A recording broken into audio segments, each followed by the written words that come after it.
Okay, so here is our schedule for today. We have some wonderful speakers. We have firstly David Rousell and Kelly Hussey-Smith, and they're speaking from Australia. So it's very late for them. We can't delay them any longer because it's getting really late at night time for them. And then after that, there's a break. Then Venkatachalam's coming in from IMS and to do a wonderful presentation.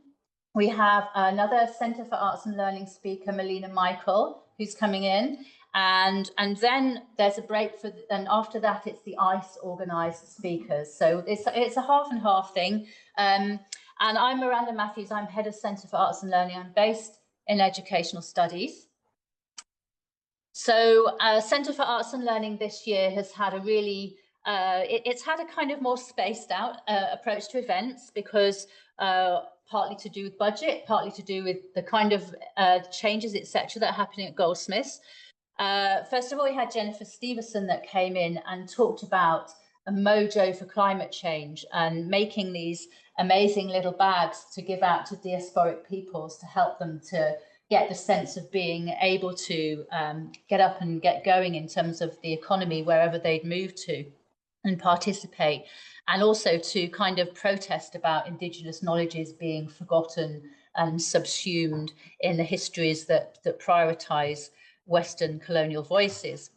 So then also we had, after that, we had 2 events focusing on the performing arts, and Centre for Arts and Learning doesn't just focus on visual arts, they're performing artists as well who are represented, and education in performing arts. So Maggie Pitfield had written a book called Drama at the Heart of English, and she presented that with her colleagues Theo Breyer and Jane Coles.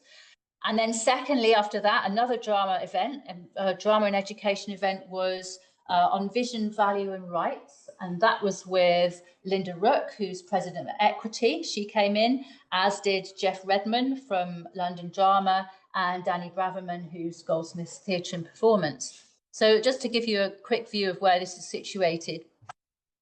At the moment, you know, it's an election year in the UK, and all the parties are selling what they do on the basis of their economy and their view of the economy, whether or not these will materialise once they're elected.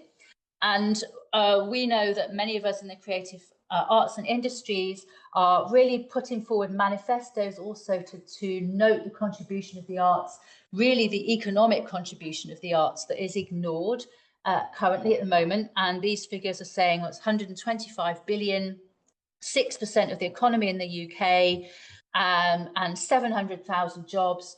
And this is from our Creative Future Manifesto from Creative UK, which is a group really lobbying at the moment, saying that if we don't actually input to education at all levels of our education, we're not going to have the skilled workforce able to deal with the capacity needed in our country currently. When we think about the arts and education, there are many words that spring to mind, and a lot of them are to do with participation, they're to do with imagination, realization, embodiment, all of these terms that act as a kind of keywords for a network of significance and meaning for the arts and education in relation to cultural economies. But we're also starting to think more about how visual content is really relevant in terms of economies and also in terms of holding value. That cliche, a picture is worth 1,000 words, is often the case in terms of what is remembered. How do we recall the issues of culture and that we're referring to, or that we're dealing with? A lot of the time it's with a diagram, an image, even an artwork itself can actually pin that value to our memories, to our cultural conscience. So Kate Raworth visualizes global economies as a donut, and it sounds a bit funny, and this is now well known, but there's donut economics, and the graphic for this symposium was kind of taken from that, which it looks a bit like a cross section of the earth or even a wheel, and in the center is this area that's really not inhabitable. And it's all based on this idea that you need to really build a firm social foundation, and ignoring that will mean that humans and life forms slip into this area of not habitable space, of political lack of voice, of lack of peace, lack of food, water, energy, So there's a kind of wheel, or a donut, as Raoul says, that is the safe and just space for humanity. And on the outside of that is, again, the space above our livable atmosphere, climate change, biodiversity loss, etc. So as human beings, we're looking at images and we're building our imaginations around them. And in this case, Raoult's argument, as many of our arguments, is that we need to actually focus on the way that people learn about pictures, images, much more as they are of economic value. So there are many ways of visualizing economies, and it's not just a donut, it's not just a circle. You'll hear from Melina Michael soon, who talks about triangles as well as a kind of focus for social integration. And here you can see an optimization, which is a multi-level combination of indices, of inputs that shift around and try and show what happens in the variables in society in a mathematical way, but also produces a kind of landscape, a beautiful topology, a tensile structure, which has a really visual quality. So there are some ways that we can actually connect with economics in the visual sense that actually can input to art and design also. Essentially, our overview for the Centre for Arts and Learning is to get a sense of why the economies matter to arts and education at all life stages. So that's starting with even a kind of socialist cradle to the grave approach, but that sense that young people can really be involved, their parents. On the left, you see an image from Studio Lenka, and that's Jose Campos, who's participated in our Arts Economies alumni project this year. And then also working all the way up through primary education, through secondary education, through the way that we connect with our undergraduate and postgraduate students of all ages. So yes, that's really a kind of view of our argumentation for Arts Economies for Centre for Arts and Learning. And we're just going to wait a minute because Siân Prime is coming in soon. So just to get a sense of how many people we've got in the room, I can see some more people have come in. That's really great. Any questions so far about what you've seen?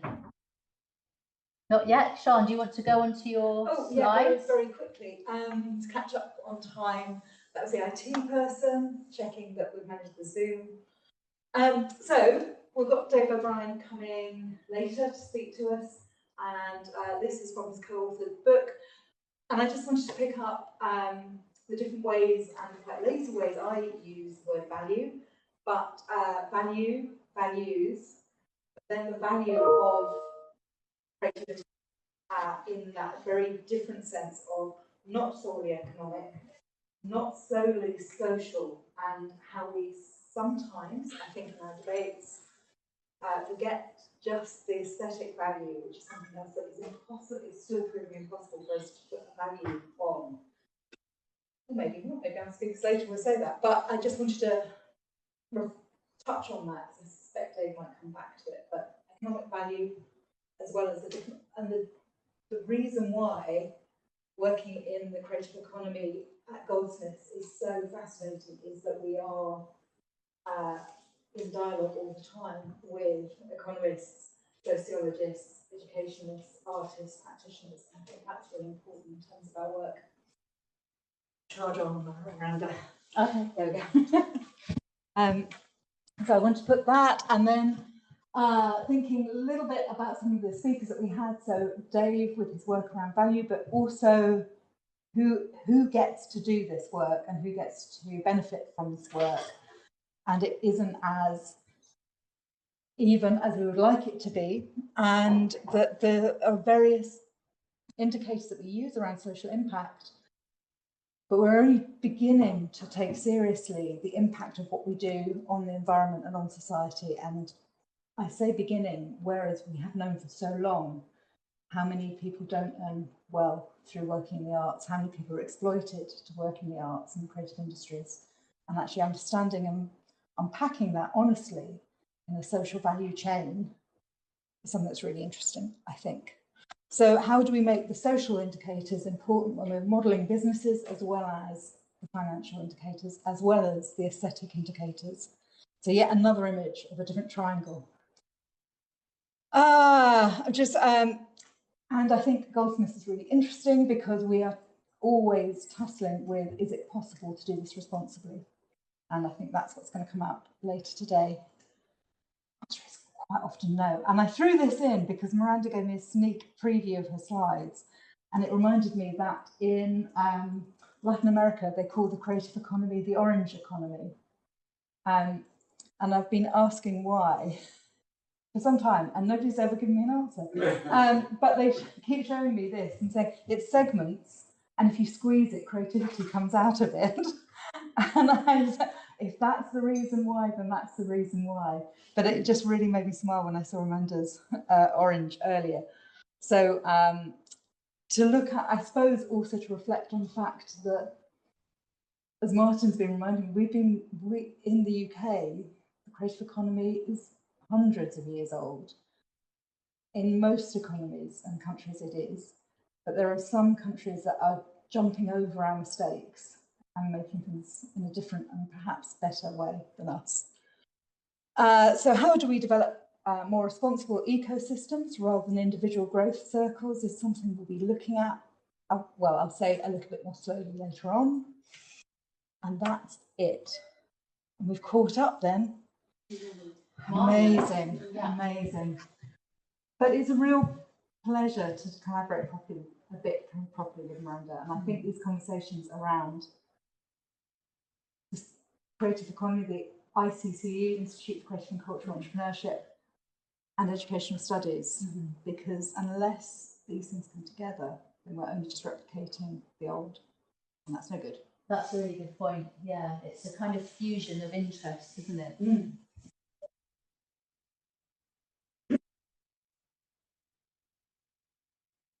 Right, so we're going over to David and Kelly now.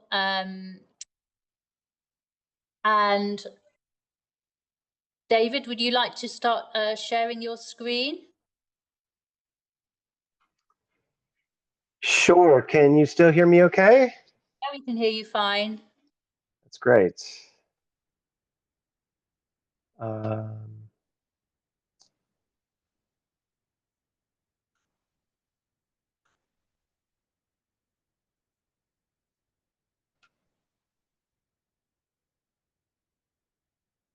All right. Can you see our slides okay?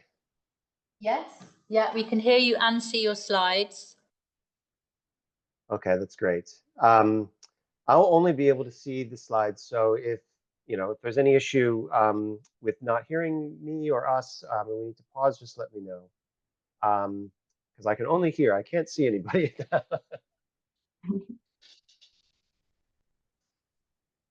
And are we good to get started then? Yeah, do you want to get started? So this is David Rousell and Kelly Hussey-Smith from RMIT University, and it's our first collaboration together. So we've been talking about ecological practices and economics and various international arts approaches to that through education. So delighted that David and Kelly could join us today, and really looking forward to your presentation. Thanks so much, Miranda. Thanks everyone for joining us. Thanks so much for the invitation to share some of our work today. I'm David Rousell. I'm a senior lecturer in creative education at RMIT.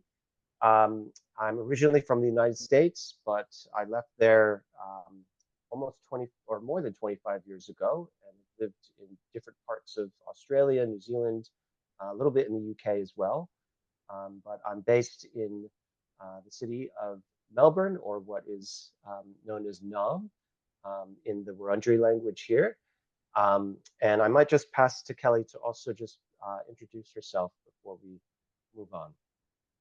Yeah, thanks, David. Thanks, everyone, for the invitation. I'm Kelly Hussey-Smith. I'm a senior lecturer in the School of Art at RMIT. I'm a white settler with mixed European heritage, originally from Yagara Turrbal country in Mianjin, which is otherwise known as Brisbane, and now living on Wurundjeri Woiwurrung country in Melbourne.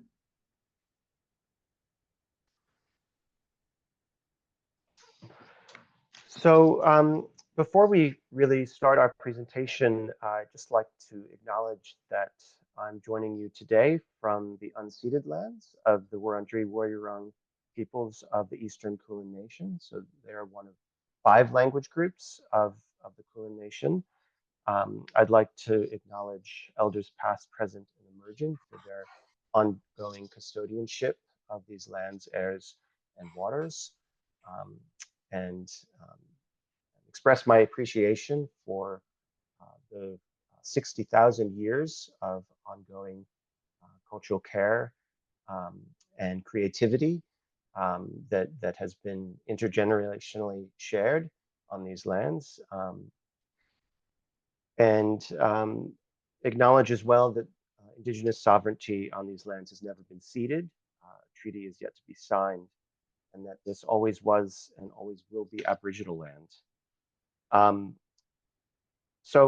For those who might not be familiar, the term country is often used by Aboriginal and Torres Strait Islander peoples to describe their traditional lands, airs, and waters. We just have a map from the Australian Institute of Aboriginal and Torres Strait Islander Studies that shows more than 250 distinct language groups and countries that at the time of colonization. And I guess studies by CAL-ICCE suggest that about 150 of those languages are still spoken today, but 90% of them are considered endangered. And I've just put a little circle down at the bottom there to show where we are on the Kulin lands in Nam, or what's also known as Melbourne. I also just wanted to share 2 kind of small things from local Indigenous people here. One is a quote from Koori writer and community researcher Michaela Saunders, as well as just an image, a detail actually from an installation artwork called Birrarung Willem, or Common Ground, by Indigenous artists Vicky Cousins, Lee Derrick, and Trina Ham. And this is part of a much larger public installation work that shares First Nations histories and creation stories with the public along a place called Birrarung Mar, which is along the Birrarung River that flows through Nam. Birrarung translates to River of Mist and Shadows in the Wurundjeri language. And we've been working with children along the Birrarung for a couple of years now, and Kelly's going to share some of that work a bit later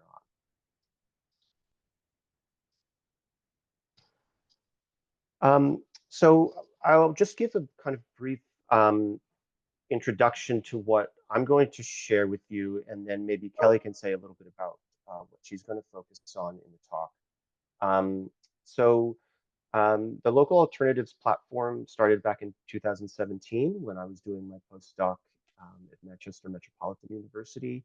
And it's kind of grown over the last 8 years or so to around, seeding around 15 or 16 different collaborations with children and young people across 7 different cities. So I'm going to talk a little bit about the kind of archipelagic nature of learning events that have occurred in different projects in different cities, with a focus on one particular foundational project in Manchester, at Manchester Museum, that has kind of continued to see different ideas and different practices that have traveled with us into different spaces and different collaborations. Kelly, do you want to say a little bit about what you'll be sharing today? Sure. Yeah. So just quickly, I joined David to work on the Local Alternatives platform in 2020. And I came to this work through my kind of research and practice, looking at relational practices of socially engaged art and documentary practice. And my research is kind of really focused on understanding the kind of civil intention behind these practices. And today I'll just talk a little bit about the learning events that unfolded in a key partnership with a school called Collingwood College in Naarm, and how we have positioned the children's insights in relation to kind of different artists and theorists that we think alongside. So this image is with one of the first co-researchers to join the Local Alternatives platform. So a project around sensing place that started in Manchester in an inner city area of Hume. A place called the Siân Arts Centre was sort of where the platform started, working with children in this grove of trees, which in that particular area of Manchester, there aren't many kind of green spaces. And so this grove of trees was quite special. And we kind of went there every week and explored different ways of sensing place. And in this case, putting very sensitive microphones into the trees and listening closely to what they might be able to pick up, and kind of exploring different rhythms and patterns in relation to what was happening there. And I guess this, I sort of begin with this photo because there's sort of an organicism to the way that the platform is continued to seed different projects. They always start in place. They always start with situated kind of urgencies and concerns. And they always start with kind of children's sensory and affective sort of attunements to that place and what's going on there and what sort of matters for them. And from there, it kind of, people might join into that project. Other researchers, other artists, or people from different walks of life, then sort of give shape to the project as a collaboration.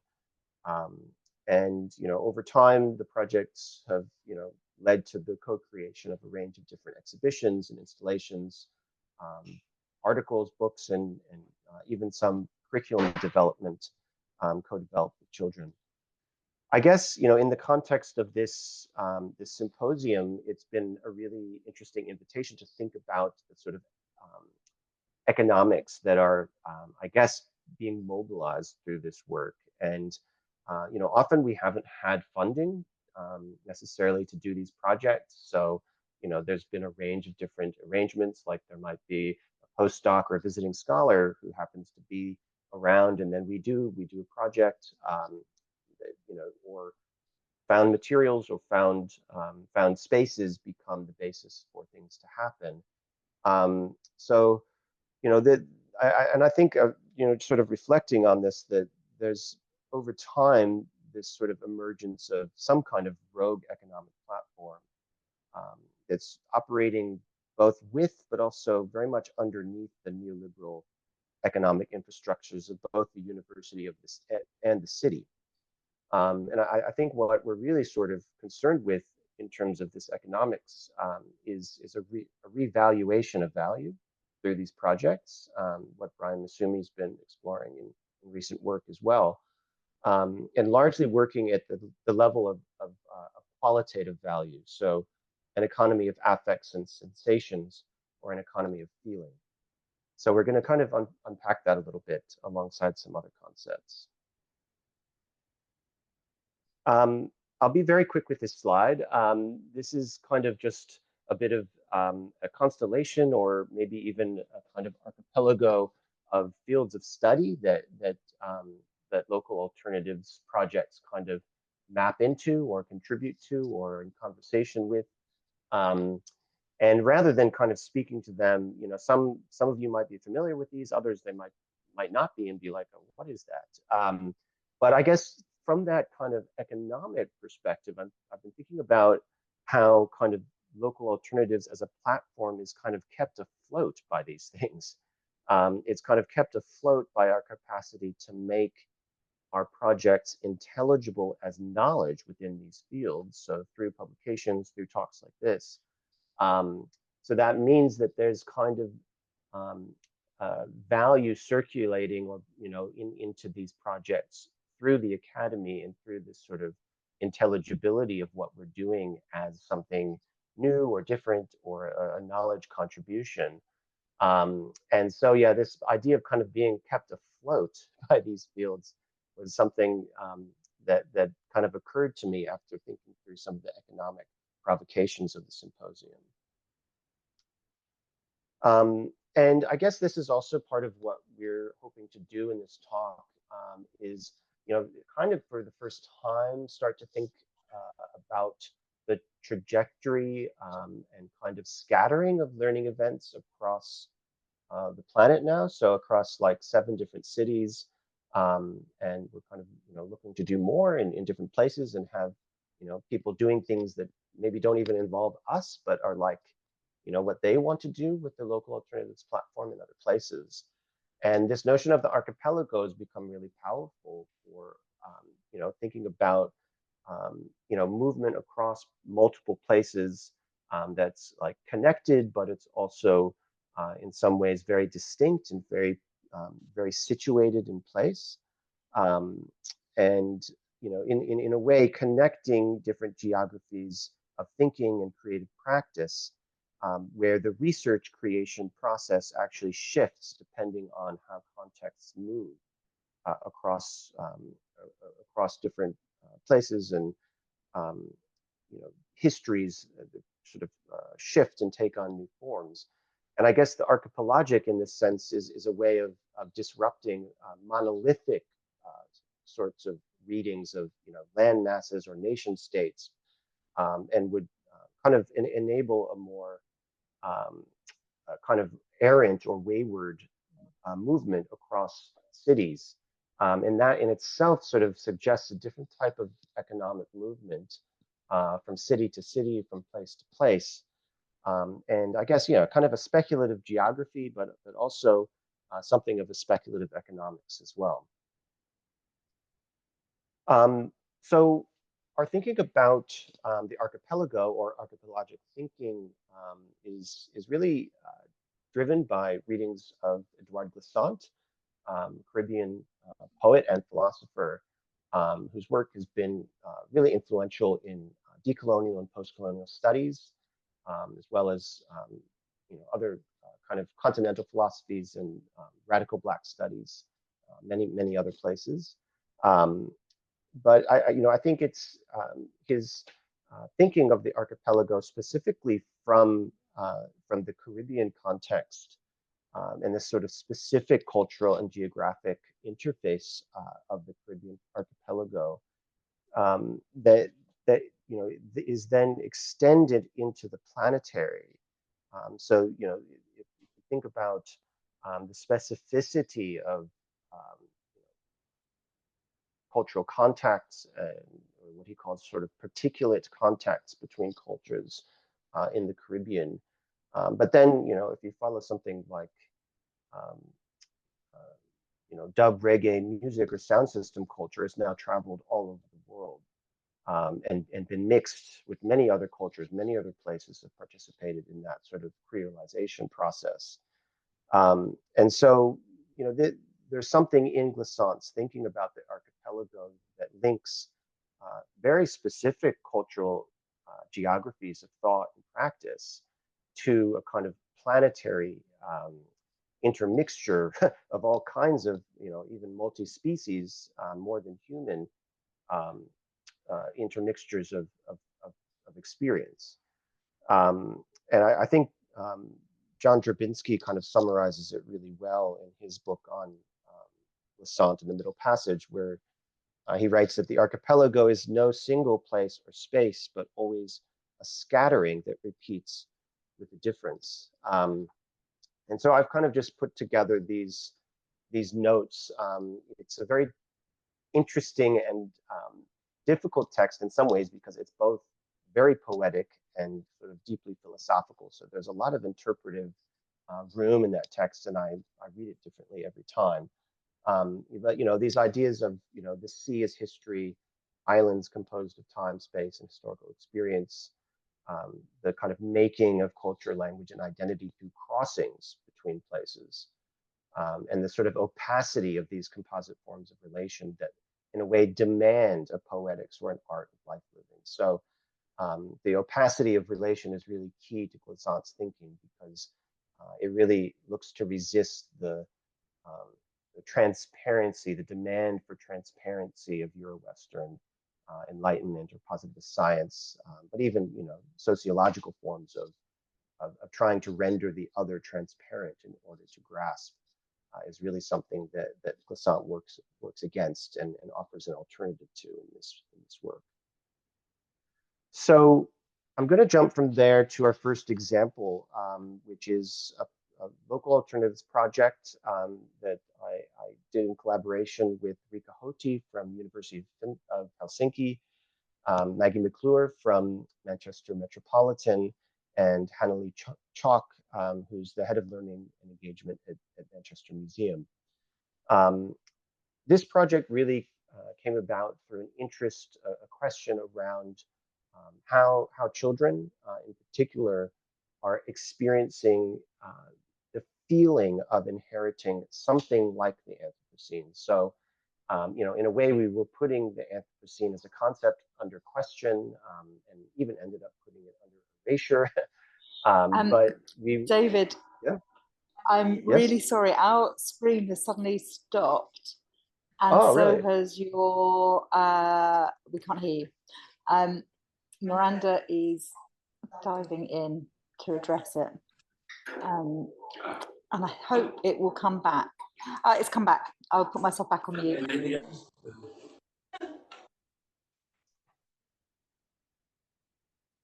Am I back? Yeah, it's coming back. It's coming back. It's coming back. Okay.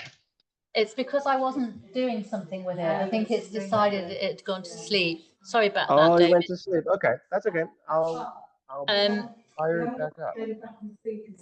So Shall I just put the slide back up? Please. it's on there. Oh dear. Oh, this is crazy. Right, so speakers are on. Can we check your sound, David? Yep. Can you hear me?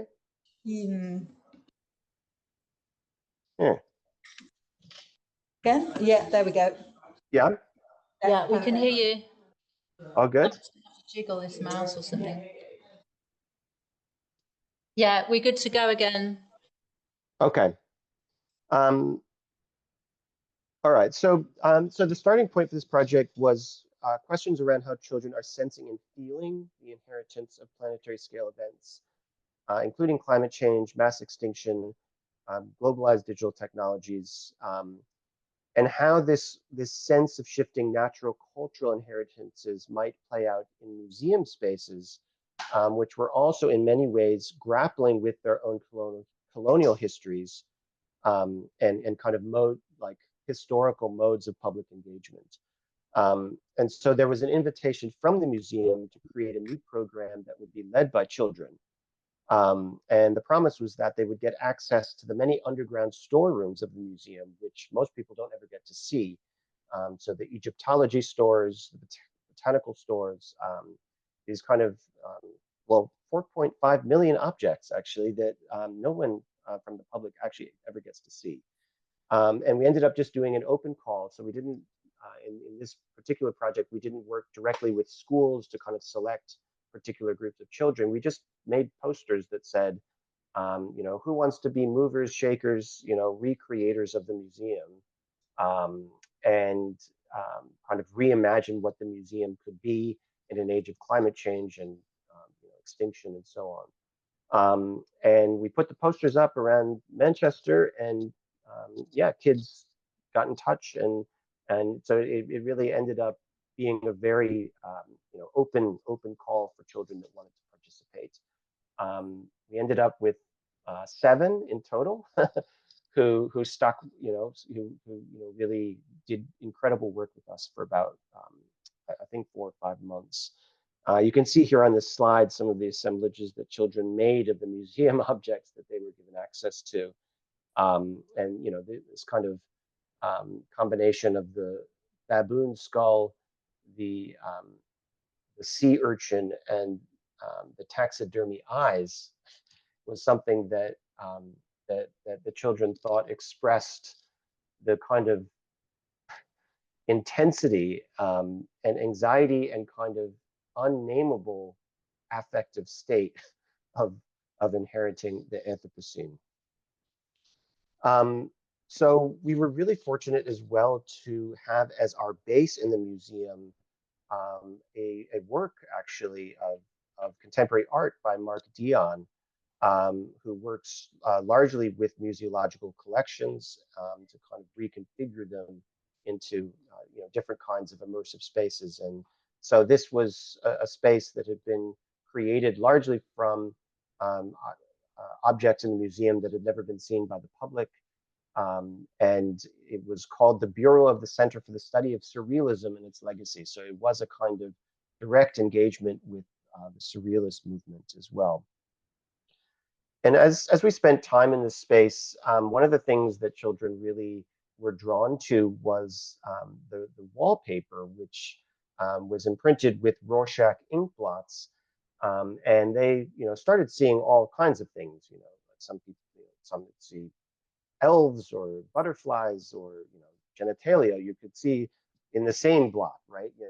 Everyone sees something different in the same blot, and so that became a kind of invitation for us to start thinking about the unconscious and the kind of unconscious life of the museum as something that we actually wanted to work on and that children wanted to work on.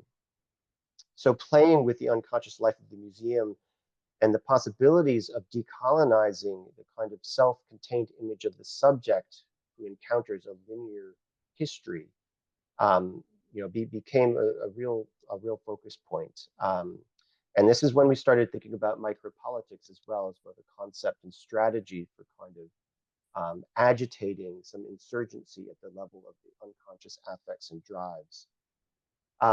So I'll kind of jump to some of the things that we actually created with children, that children led these projects. This was a map that shows the installation of blots across all of the museum's floors and galleries.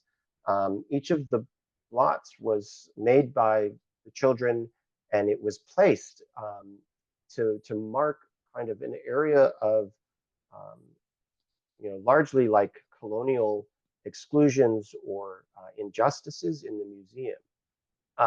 And so public audiences could, at the reception area, pick up this map and walk with it to kind of discover these blots that children had placed. And I've been thinking a lot about this in terms of the archipelago as well, because it's kind of an archipelagic rereading of the museum. And also in the sense that the blots retain an opacity to discursive interpretation. So they don't tell you what's wrong with what they're marking. They just ask you to stop and kind of feel and sense and imagine what might be going on or what's missing or what shouldn't be there. So you can see here, the blot placed on the American moon landing, a blot here placed on an exhibit of different cottons from around the world, including cottons from the industrial factories of Manchester, but there's no mention of the link, very clear link with the transatlantic slave trade that powered those factories in the cotton trade at that time. And so these marks were invitations for the public to kind of stop and think and wonder and kind of in some ways be confronted with an opaque kind of insurgent intervention or micropolitical intervention in the museum. This is another example just from a kind of assemblage of popular cultural images and strange kind of combinations of things that the museum had put together specifically around things like disasters and kind of like trauma in a way. But it was also kind of, strangely, problematic in its representation, and this also got blotted. Another work that was created by children, this was actually exhibited in the museum for, I think, 3 or 4 months after the project finished. A cabinet of curiosity comprised of found museum objects that children had selected from the stores. We were only allowed to use certain ones, but we can see kind of a small Sphinx figure there. There was also an Egyptian Shabti, and the children kind of floated these objects in bubble wrap, kind of exploring the sort of different edges of the notion of care. So, you know, ideas of care could also be to keep or to hold or even to suffocate, because often we encountered taxidermy animals that were completely wrapped in bubble wrap, and they appeared to be kind of unable to breathe. You know, this idea that, you know, you could care for something so much in the museum that you actually kind of kill it, or you hold it underground and nobody ever gets to see it. And so the bubble wrap also took on this kind of multiple sort of values of care. And you can see that they've inserted some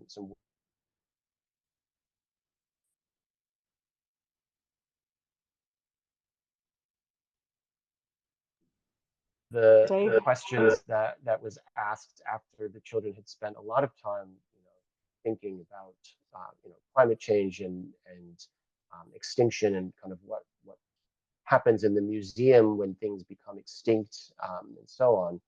And this kind of question of how does it feel to inherit a planet like this? And one of our child researchers said, I'm disappointed.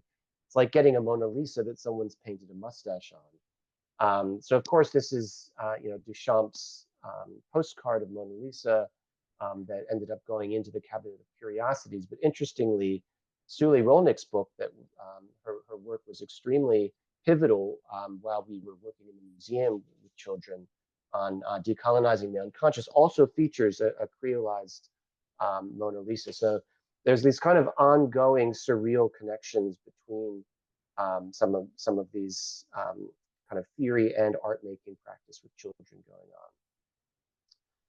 I'm going to talk just very briefly, I think, about micropolitics. There's a lot, and we have a paper out on this if you're interested to read more. You know, we started getting very interested in Felix Guattari's notion of micropolitics that he develops further in his collaborations with Deleuze and Sully Rolnick in Brazil. And you know, this hinges on his proposal for a very different theory of the unconscious than what Freud had proposed. So he proposes a machinic unconscious rather than a kind of self-contained or self-enclosed unconscious that Freud proposes, a kind of repository of repressed trauma or repressed desire. So for Guattari, you have this kind of very you know, productive. So it's machinic in the sense that it is, in a way, the unconscious is part of the economy, right? It's producing. It's not just sort of receiving the stuff we don't want. You know, in a way, then you get this kind of economy of desire that disperses itself in a range of different complexes. So, you know, not just the Oedipal that Freud is so fixed on, but, you know, the climate complex, the complex of the museum itself. All of these could be read as kind of expressions of the machinic unconscious in different ways. So you can see in this quote that Guattari is talking about an unconscious turn towards the future rather than sort of crystallized in the past. And that is sort of operating on the horizon of the possible itself, and this kind of hypersensitivity to language. So the machinic unconscious is constantly shifting depending on what we touch or feel, or you know, even to the level of the planet or the cosmos. And so, you know, this sort of hypersensitivity to sensation, to affect, to sociality, even to the planet or the cosmos, is where micropolitics starts to operate. And it's not micro because it's small. You know, I mean, macro politics is kind of the politics of, you know, preformed subjects and kind of, you know, categories of existence that are already preformed in a way by the state. Micropolitics operates through all of those. So, when you link it to something like the machinic unconscious, it's not small. In fact, it's everywhere. It's what links us to the universe. So, thinking with children about micropolitics was a way to work on sort of trying to work on decolonizing the unconscious life of the museum. And this is another example that I think expresses this well. So we ended up creating with children these coats of curiosities that members of the public, when they entered the museum, could actually put on and wear while they walked around in the museum. And this was derived from the practices of one of the child researchers who always came to the museum with her pockets full of all kinds of things that she picked up from everywhere. Little bells or pieces of trash, or nails or things that she found on the ground or at school or in the community, and we would kind of question, what is the value of these things? Why aren't they in the museum? Why is this stuff valuable and not the stuff in her pockets? And so the coats of curiosities were full of things that children had gathered. So as you walked around the museum, you would find these strange little things in your pockets. And there were also actions that the children had designed. So you would pull something out of the coat, like a little piece of paper, and then it would kind of propose that you do an action. So something usually pretty insurgent, like find something that shouldn't be in a museum, or find a good place to hide in the museum. Not stuff you're usually supposed to do. And so again, this is a kind of a very visceral way of working at the level of the machinic unconscious to rearrange the possibilities for how you might kind of experience or encounter those spaces. We also worked with found sounds, kind of remixing the museum. So something like the sound of a pen, dropping on the ground, getting, accidentally picked up by very sensitive microphones, could be sampled and sort of looped and become the basis for creating these remixed versions of us as we moved through the different museum spaces. We also created this Bureau of Unanswered Questions, which were hundreds of questions that we noted kind of, actually it was Ragupathy from Helsinki who wrote down every single question that the children asked, and that none of the curators or anyone in the museum could answer. And we ended up filling this bureau with them. So again, members of the public could come and rifle through this bureau, add their own questions to it. And so these are some of the things that children asked that the museum couldn't answer. Things like, what happens when you name something?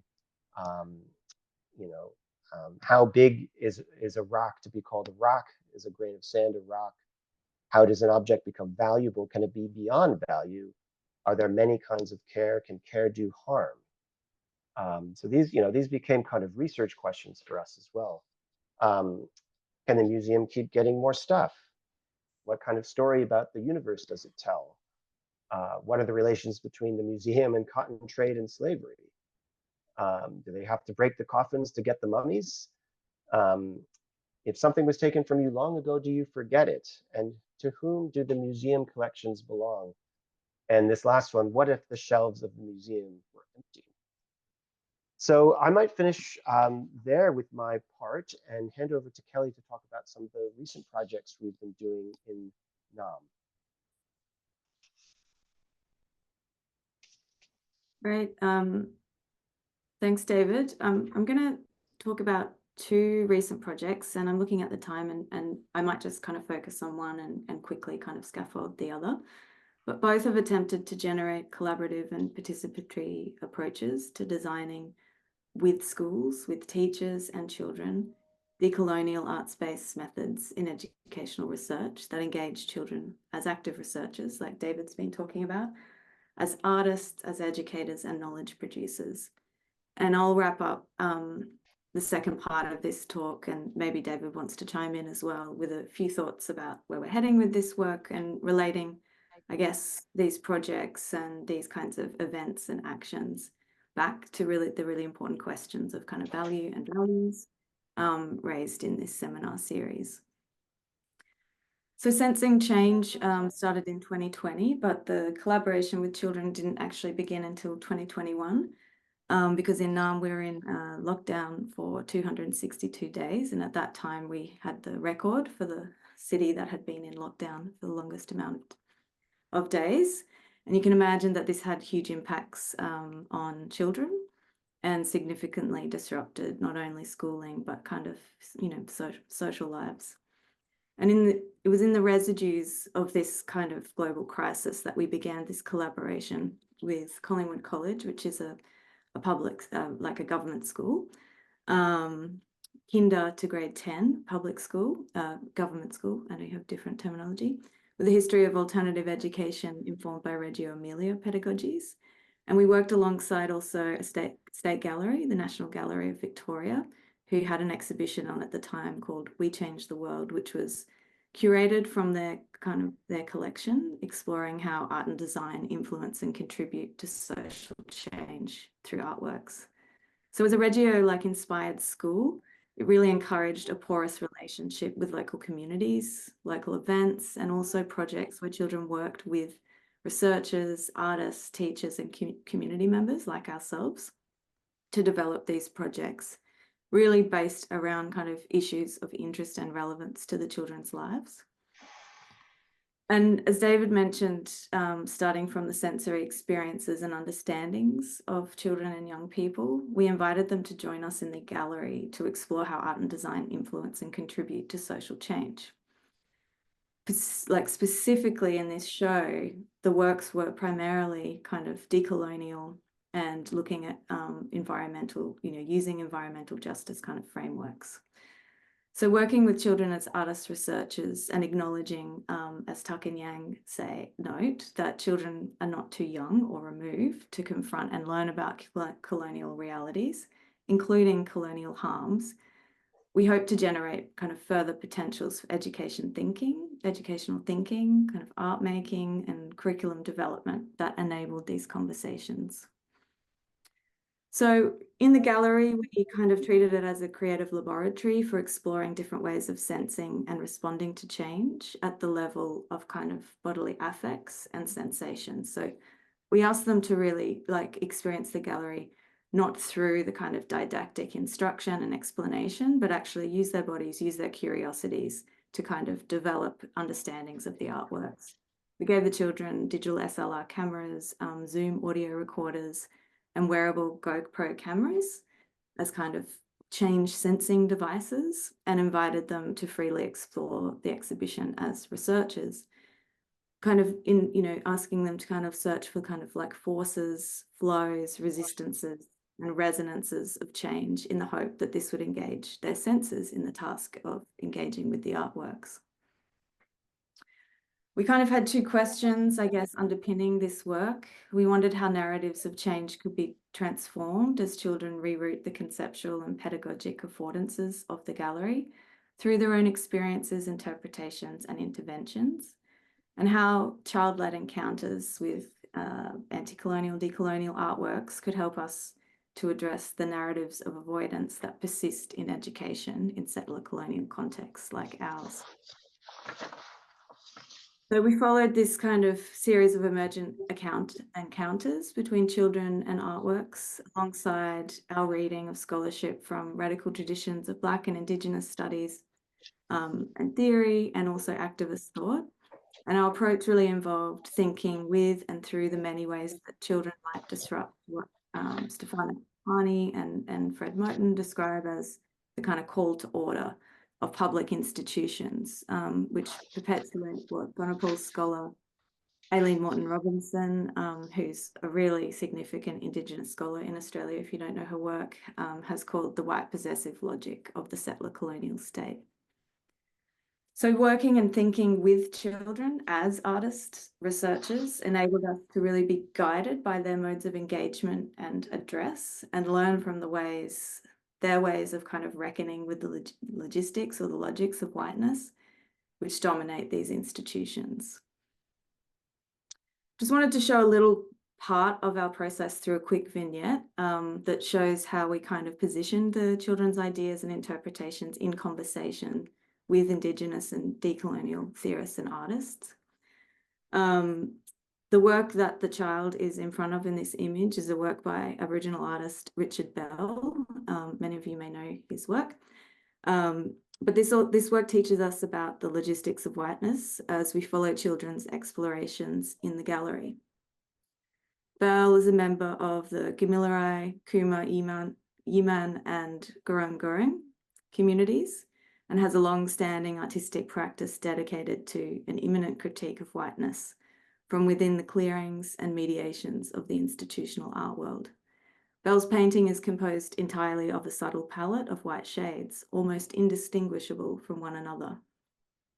Slight variations in tone and texture outline a gridded pattern of white dots, spirals, concentric circles, and wandering lines. Emerging from this patterning and just barely discernible from the white cube of the gallery are the words, "White lives matter." Rather than reading and interpreting Bell's painting through language, the child here pictured, who was documented by another child with a camera, dances its haptic field. Bell's work curdles the whiteness of the institutional gallery space by turning it inside out, reworking it back on itself. He urges us out of the clear of the gallery and back into the teeming indeterminacy of relation, resisting the artificial transparency of a world that can be grasped, held, known, represented, possessed, and mediated at arm's length. The white walls of the gallery curdle even further as security and attendant museum educators hover closely around the dancing child. They are ready to intervene if her body makes physical contact with the painting, a touch that would complete the haptic circuit of the curdling atmosphere she has summoned into existence.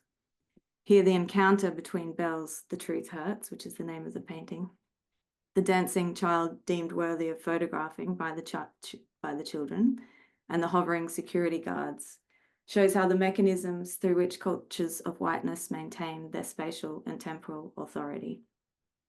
By turning the museum's claim to collective ownership back on itself, Bell tells us or teaches us to be wary of the white lies that invent, categorize, and eventually come to possess, collect Aboriginal art. And there are other examples, and we have a paper, and if you're interested, you can read these other vignettes that we've written about the children's interactions with the other artists' work. A concept that we've been thinking with alongside preparation for this talk is an archiving. And in her book, Out of the Clear, Erin Manning writes about the clearing of relations as a kind of key marker of settler colonial life. And she argues that this clearing of relations, not only between people, but to land, languages, ecologies, provides the conditions for a metaphysical distance from the world to be established. This distance establishes the possibility of property, of ownership over all that has been cleared. Subjectivity is reduced to the bounded individual. Change is reduced to probability. Value is reduced to calculation. World is reduced to something that can be possessed. And she asks in this text, what remains in the clear? And importantly, how do we get out of it? So our research data, as you can probably kind of see, did not really adhere to a predetermined matrix of value or form. The events challenged the very notion of the archive, whether private or public, which attempts to hold a particular set of feelings, forms, values, and belongings in place. We find more affinity with the concept of an archive as developed and experimented by Erin Manning and Sense Lab Collective. The work of an archive is not to hold forms or values of experience in place, but as Manning states, and I quote, to germinate seeds for new processes that will likely unmoor the shape of experience, including the shape of what was.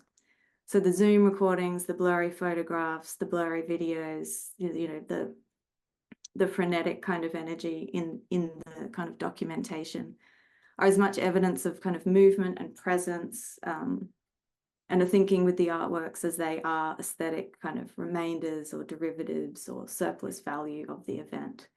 They demonstrate something new, how something new comes into the world through this kind of deformation of what was, a force that breaches and recalibrates the field of historical experience. and with it, any kind of criteria for what might matter and why. So this is kind of the value conversation. So practices of an archive therefore entail what Masumi calls a revaluation of value through a qualitative transformation of what matters here and now and why. It is the intensive and effective dimension of value, so kind of the felt kind of value, that is at stake in the N archive, rather than what is calculable or transactional.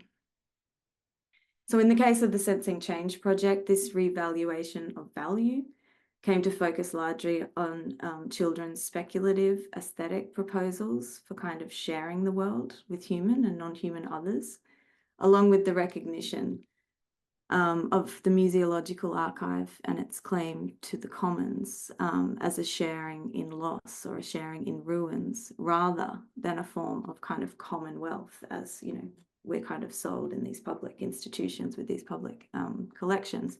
And in many ways, what Richard Bell is kind of talking about in his work as well. That we feel this kind of does disrupt kind of normative claims and practices around cultural value. So, you know, after these encounters in the gallery, we followed up with the students, several visits to the school, and we worked with the teachers and the students around the students' own artworks, and ended up hosting an exhibition at RMIT University that the children and their families kind of came to. So they created the artworks based on their own concepts and sensations of change. They kind of devised and mapped out key thematic concepts for the exhibition. And those concepts were sharing resources, being healthy, the environment, respect, and war. Overall, the question of how we learn to share the world and how we do share the world emerged as a kind of resounding refrain, which the children took up across a range of concepts and creative practices. We don't have lots of time left, but you know, the following year, we kind of worked again with the same children, majority same children, and the same teachers around a project, Sensing Rivers, but we took as our starting point the children's finding from the previous project, which was this idea of kind of like, how do we share the world? So we took this interest in sharing the world and the commons as the starting point, and also an exhibition at RMIT titled Wild Hope, Conversations for a Planetary Commons, that proposed a kind of shift towards the concept of planetary thinking. We're very interested alongside the teachers in how settler children, non-Indigenous children, you know, in Naarm, in the context that we were in, you know, were thinking through and attuning, if they were, to this idea of Indigenous sovereignty and how they were thinking about developing a relationship to Indigenous sovereignty. And our kind of question, you know, around this point was like, you know, are there regenerative kind of pedagogies of encounters that we could kind of draw on alongside using the Birrarung River as kind of our thinking companion, as a way to orient them to thinking about these questions in their kind of daily lives, not as something kind of abstract, but something extremely grounded and tangible in the way they move through the world. And this project really followed what we're thinking about as an archipelago of learning events and around the Birrarung. So as David said before, it's kind of the main river and it moves across different language groups as well, and obviously kind of out to sea. And the river, since colonisation, has been diverted and extracted, and its curves have been described as kind of inconvenient for trade and exploration. And so we attempted to work with the students around these different kind of learning events or these different kind of encounters with the river, but try to think through it in non-extractive ways. So listening and sound walks, thinking about treading lightly on kind of stolen ground. Observation exercises, printmaking, hikes, and a visit to the Koori Heritage Trust to learn from Indigenous knowledge holders who shared kind of stories and histories and contexts related to the Birrarung.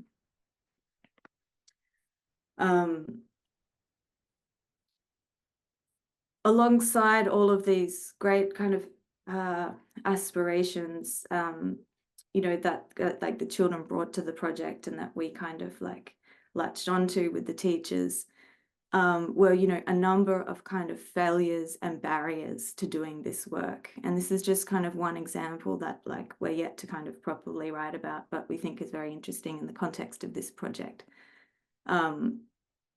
So each event, you know, created a series of unexpected encounters and related events that surfaced this kind of discordant realities and many ruptures that, despite our collective efforts to orient children to the Birrarung, they were always in friction with dominant historical cultural myths and understandings of kind of culture. And in this image, there's an image at the same time we were doing this work, the school was being cleared to accommodate a new kindergarten. And the development that happened at this time cleared existing green and community space in the school. And those spaces are actually very important in the school, including a collaborative mural that the children, previous children, had made in collaboration with Wurundjeri Land Council that depicted the 7 seasons of the Kulin Nation. So this mural had been a gathering place and a really powerful teaching tool, and this kind of clearing you know, that happened very quickly was really unsettling to the children at the time that we were doing this work. And they also had a sense, you know, that a part of their history was being erased and had been erased. And I think here it's like this process of anarchiving allowed us to lean into and sense and feel the different forms of value and the unexpected value that kind of arises, even if undesired, in these kinds of encounters and projects that are always moving through the micropolitics of relational and partnered work.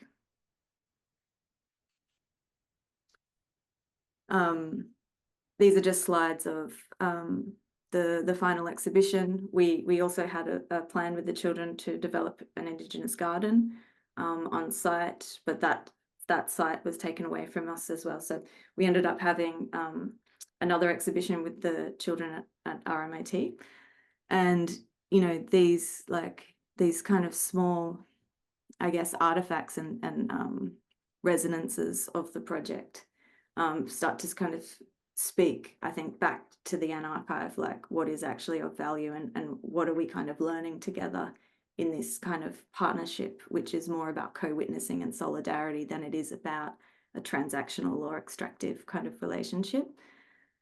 And I guess we just wanted to finish this talk just with a thought about partnerships. You know, this work that we're doing is quite new, and we haven't really kind of committed it to writing yet, and we haven't kind of done that full thinking together yet.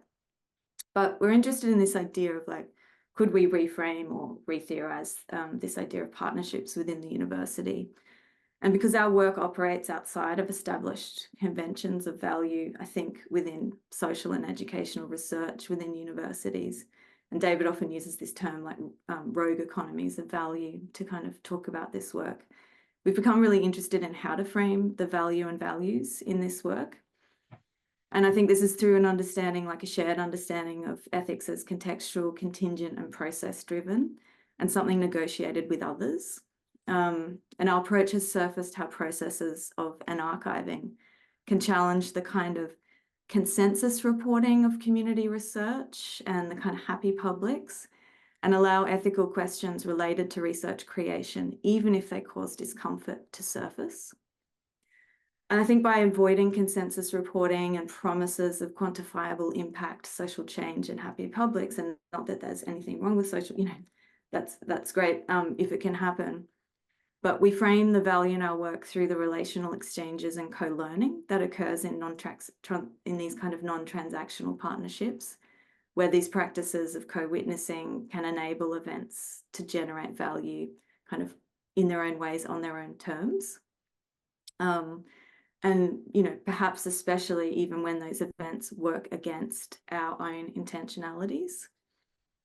So while this work is generally unfunded, both of us consider it to be really important work that we do. And, you know, for me, some of it is motivated by what political theorist Aisha Azeleh calls kind of civil intent or civil intention. And that is an intention that exceeds the limits of the professional and creates a space for dialogue, collaboration beyond disciplinary and professional boundaries. So here, civil intent is more than an individual kind of ethical intention, but a process for action based on like shared concern. So going back to looping back to the kind of children's research and their kind of ideas around, you know, how are we sharing the world and what are our shared concerns? As Alicia suggests, civil intention requires a different kind of work than required of human beings within their regular form of action. And here the space of the civil is understood as processual, open, unregulated, and dynamic, and a space of possibility where positions are not predetermined, but always open to being created beyond, you know, and in our context, like beyond metrics and kind of reactive arguments. So that's kind of some of the thinking that we're doing around our work in relation to, I guess, the content of this seminar and the provocation of this seminar as well, but also in our kind of own time. And David, I don't know if you wanted to jump in for the last kind of comment.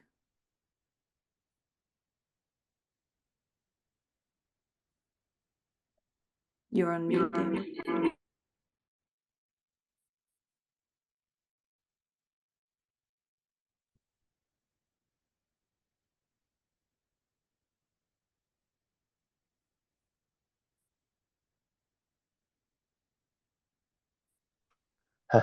I had to come out of there to unmute. Thanks so much, Kelly, and thanks everyone.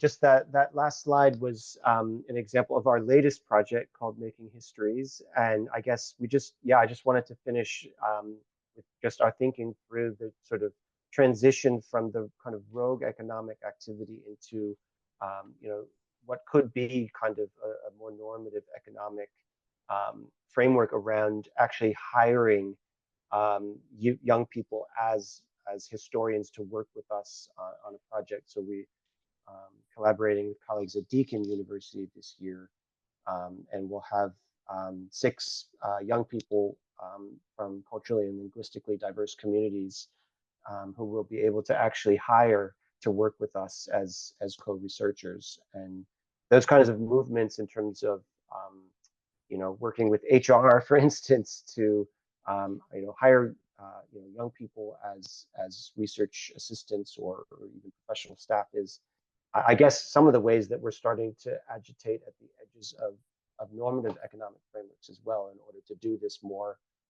radical work, and also just to make sure that young people get paid for the work that they're doing with us. So yeah, I thought maybe we could just leave it at that for our talk today. And yeah, if there's time for questions, and also just an invitation to get in touch if you're interested. We can send you papers or happy to chat about the work we've shared.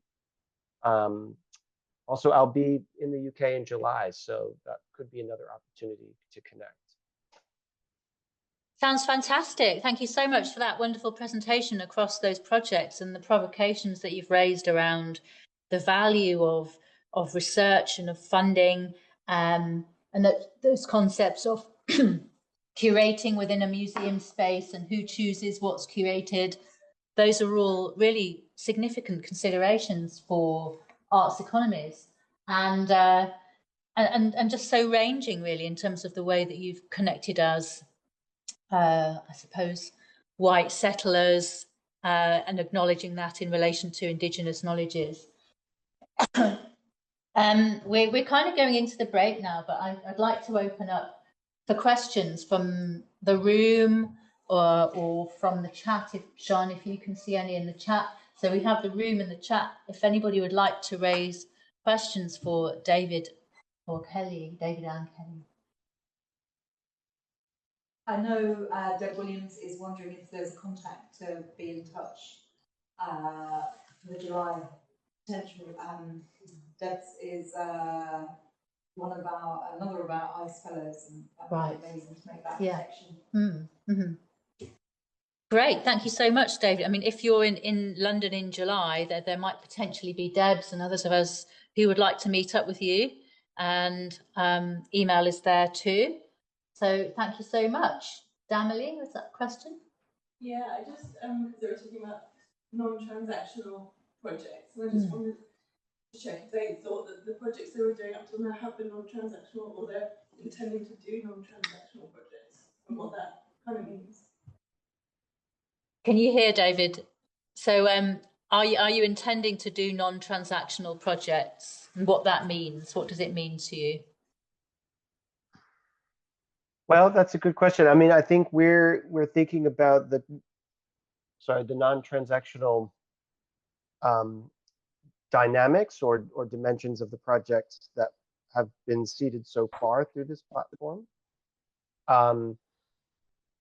But I don't think we couldn't claim that these projects are entirely non-transactional. There needs to be, I mean, even the slide I showed with the kind of academic fields, right? Like there's a sort of transaction there where, part of what we have to do is translate,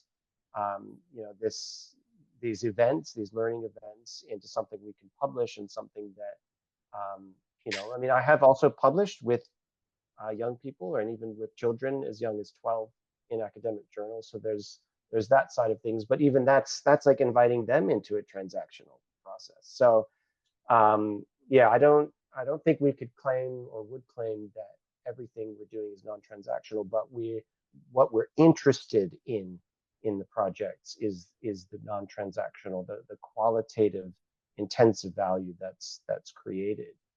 Of course, with something like a knowledge economy, it's not just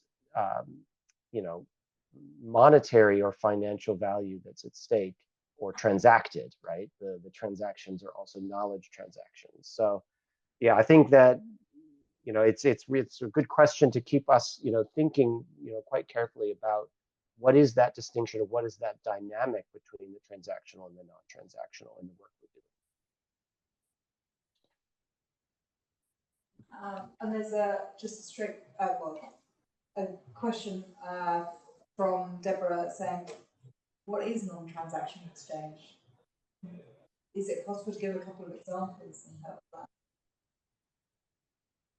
So what is non-transactional? It's like there's no expectations of a reciprocity. It's a giving. What is it? Do you want to take that one, Kelly? Yeah, like it's probably a bit of a clunky term that we've used to describe this work as we think through how we might,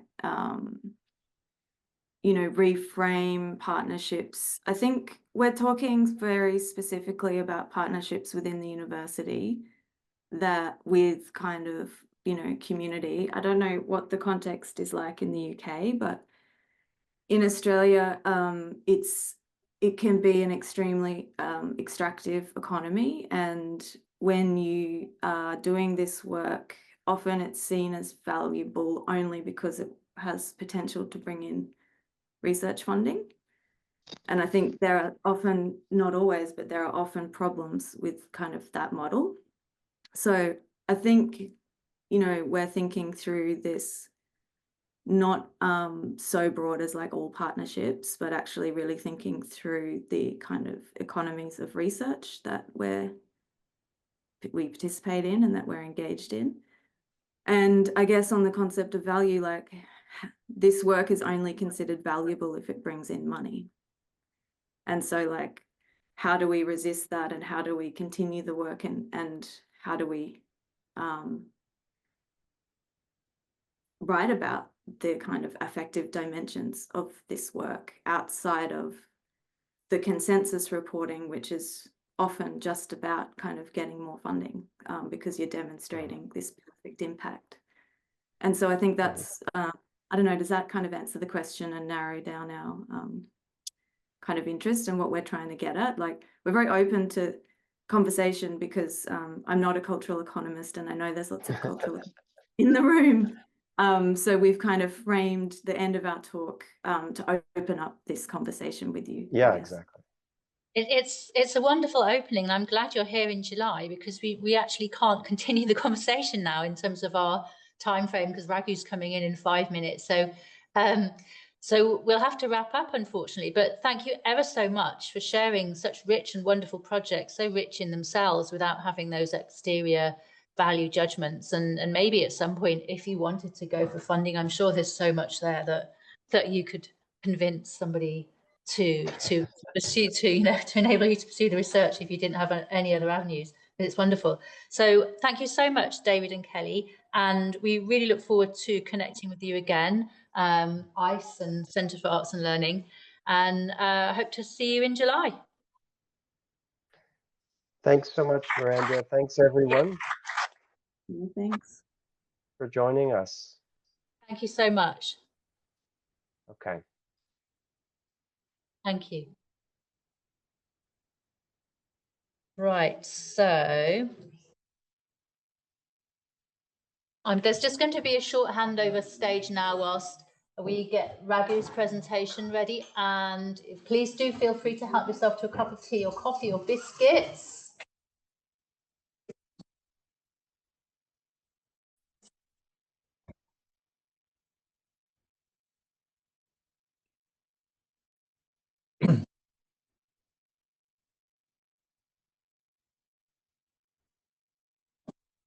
Thank you. First of all, I should start with an apology. I'm not an artist and I know very little about arts. And my credentials as an economist is even more suspect. So my wife tells me. So if you find something is bizarre, it kind of is probably. So we'll start with that. So my name is Raghu, and thanks Miranda and Siân for the invitation. Happy to be here. So let's start by asking about the links between the world of arts and the economy. Colleagues have spoken about it just a minute ago. The previous presentation, you see sort of a wide range of stuff that the two spheres interact. But mostly what has been talked about is questions related to value, valuation of goods, services, or in this case, valuation of different kinds of art forms, creative outputs, and so on, and how mechanics of that market works. For example, how do we create value, and to use some of the chapters of Nicola's work, realize value, and also sort of protect that value.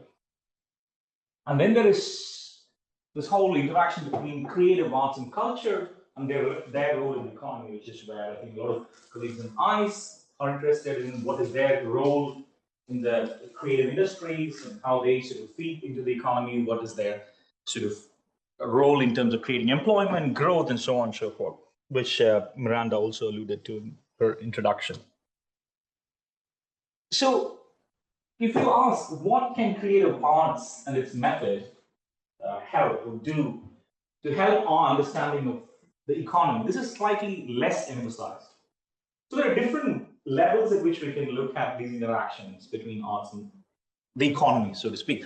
And I didn't deliberately, so I didn't misread the brief. Instead of looking at arts economies, I'm looking at arts and economics. That is the study of the economy. And I think it's at the more philosophical and methodological level. And first of all, is there a connection at all? Because on the one hand, economics is a subject that deals with production, distribution, and realization of value, and commodities, and all sorts of interactions therein. And arts is more appealing to the senses and matter of heart, and so on. So it can't be more distant than these two, the dry and boring world of economists on the one hand, and the exciting world of art on the other hand. But I will try to make a case that they do have, hopefully, that they do have a role to play in educating us as economists. So here, art is not intended to mimic nature, but more that it becomes a philosophical tool through which nature is observed. So we're talking about different mediums of art, and I think I will try to persuade you that economic models should be viewed more as art rather than as sort of science. And this is coming out of a symposium that we had a couple of years ago, in fact, in this very room, on economics and art theory. Nobody else has probably ventured into this bit, and we like to be unique in Goldsmiths. That if there is a combination that is never explored, that's where we volunteer. And it's out as a book. It has sort of interactions between literary theorists, architecture, architects, theories about architecture, art, and a whole range of things, and looking at how these methods and methodologies inform economics. So just to set the stage, often you have provocative artworks that if you go to a museum or even performing arts, they sort of, one thing that they are very good at doing is to shape our perceptions and subtly sort of reorient our attention to specific things.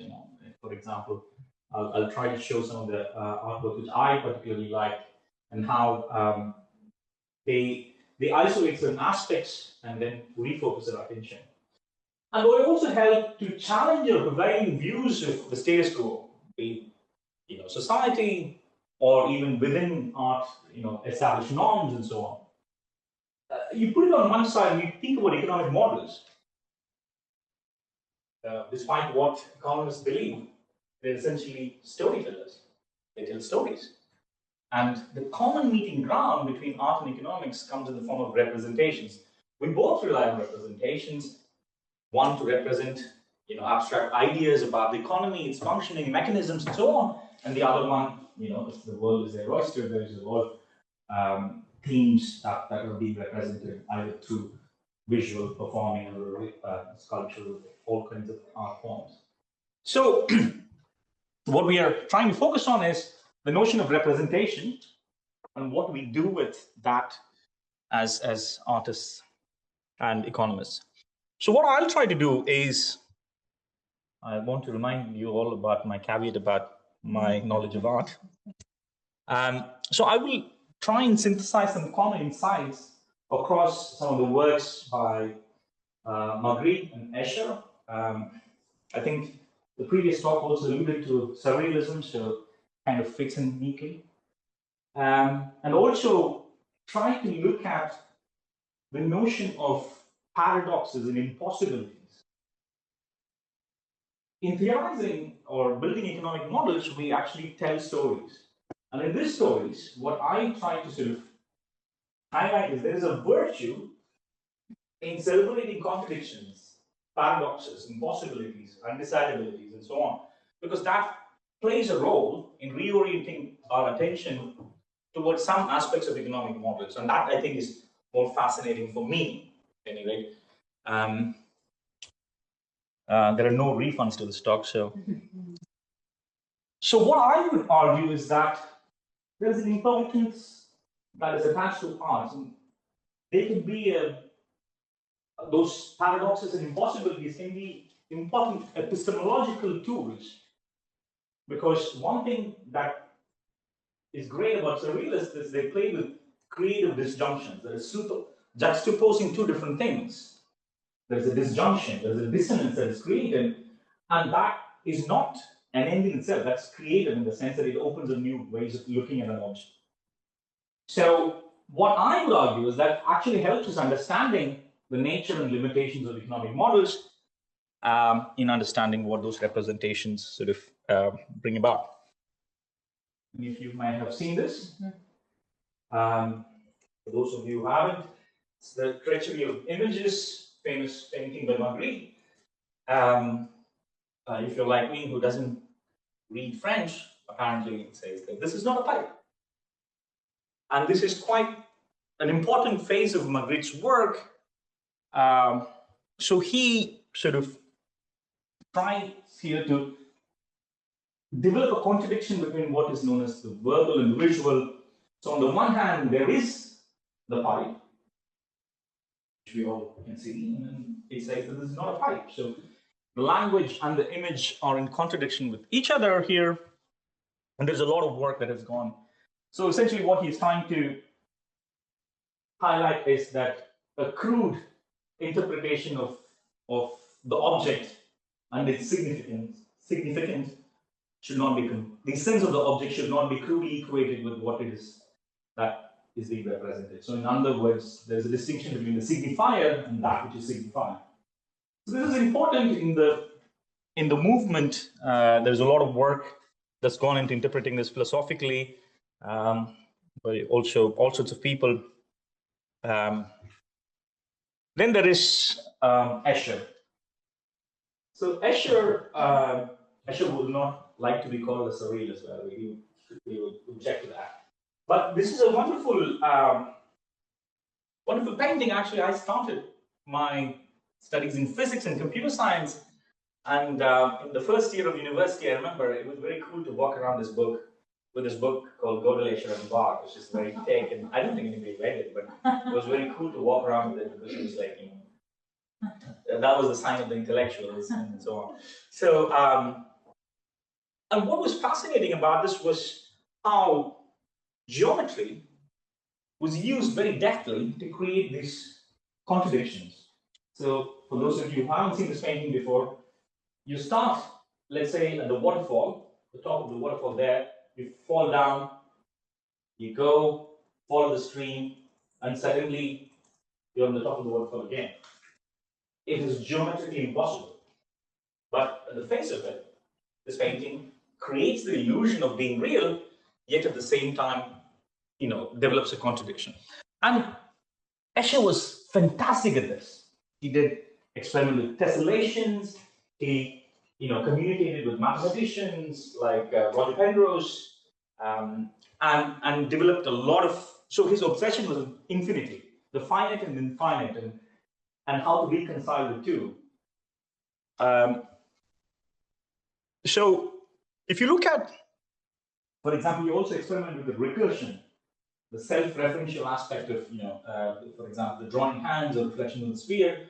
All of these play on the paradoxes of perception in representation.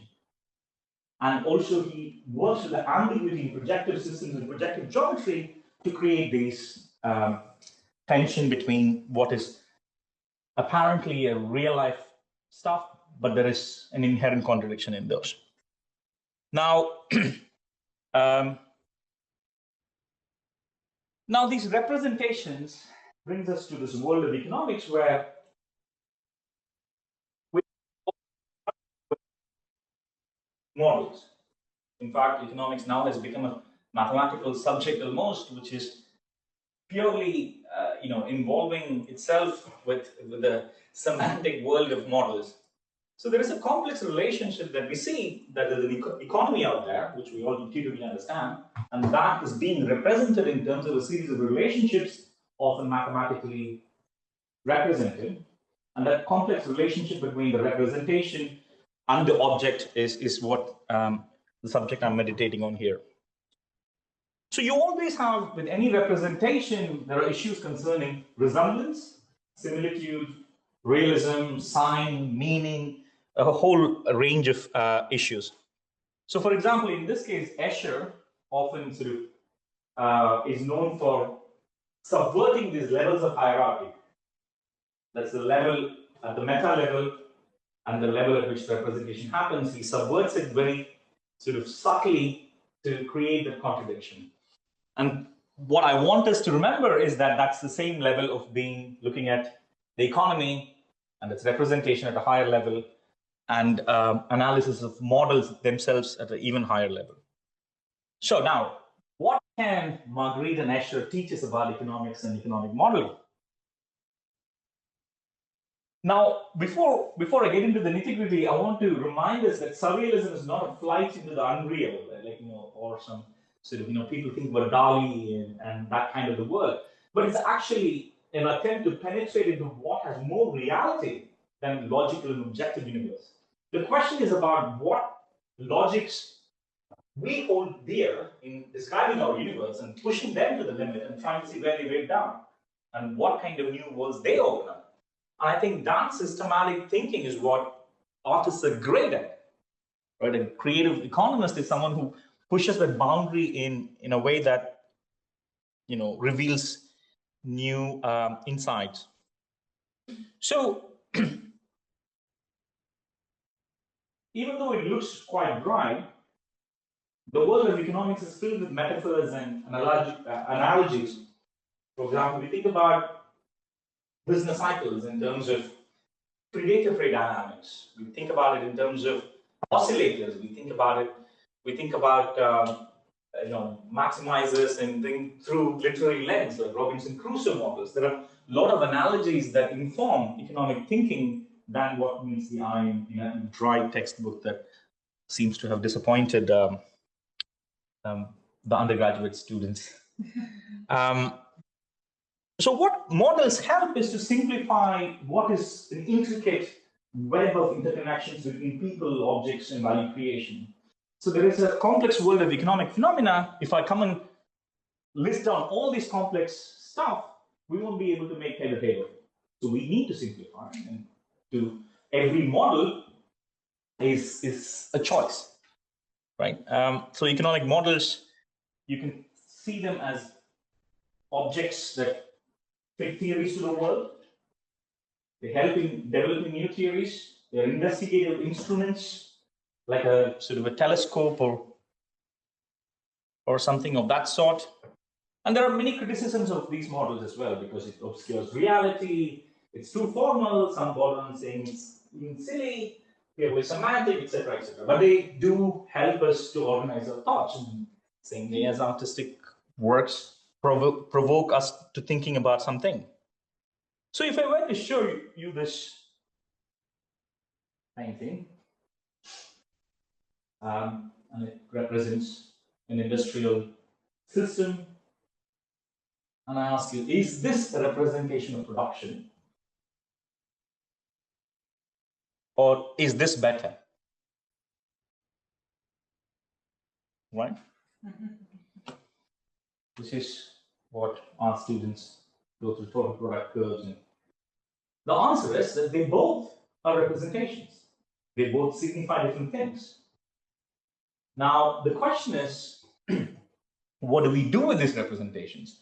So, for example, they capture some things, how total products evolve, where the quantity changes, so on and so forth. But then there's this whole question of what is the right representation.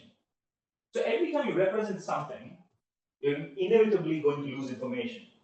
Some things, if the model is as complicated as the reality, it stops serving the function of a model, because it has to be, by definition, more simpler. So there are these veracity concerns about what these representations are. Like, for example, it could be, individuals don't behave this way. They sort of don't maximize, they don't optimize, and so on and so forth. There's a lot of those kind of concerns as well. So what we want to remember is that omission in representation does not often deprive us of insights. Actually, it really depends on what is that we omit and whether it is relevant to the phenomena that we want to explain, or whether it intends to explain. So in other words, there's a difference between a painting and a photograph. You don't want it to sort of exactly mimic. You want to highlight certain features of the framing. Now, I'll just go through this fast, because you can think of models as, this is going back to work by Black on models and metaphors, icons or analogs or abstract formulations. They share some kind of similitude with reality, but they don't entirely capture that.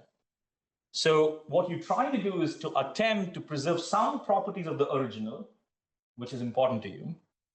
So for example, these properties have to be invariant in some way. If you think about a model of a car, a miniature model, it preserves certain invariant properties, but doesn't go into all the sort of nitty-gritties about the engine and the wheels and so on and so forth. It just resembles something. So you have relative proportions, which are scale models.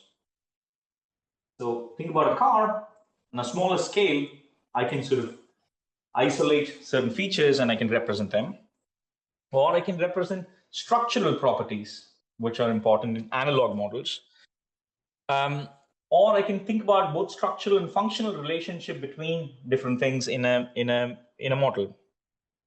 So models have to be thought of as heuristic fictions, and this is where the artistic world comes in. It is as if.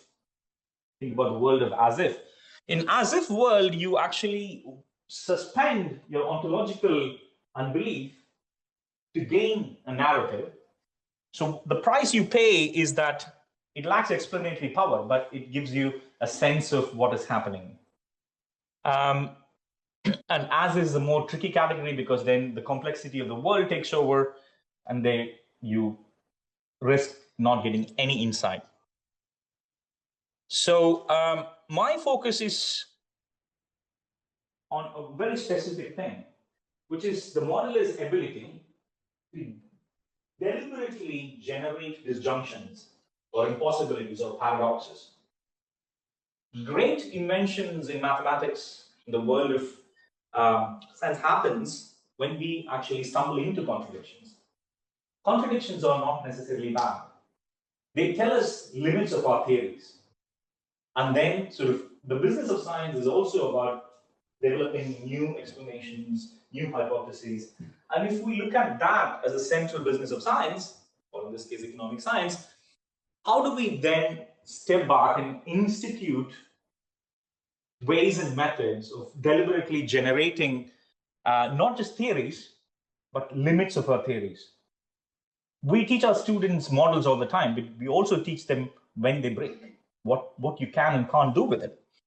So for example, disjunct, in this case, paradoxes, impossibilities, inconsistencies, all of them are quite important.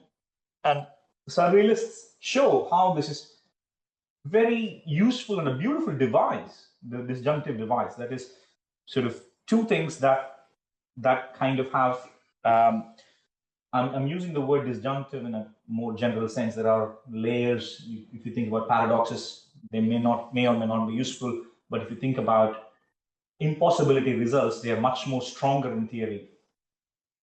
So they help challenge conventional perceptions, highlight neglected associations, and Margaret and Escher, what they do is they tacitly challenge these relationships between representations, perceptions, taste, language, reality.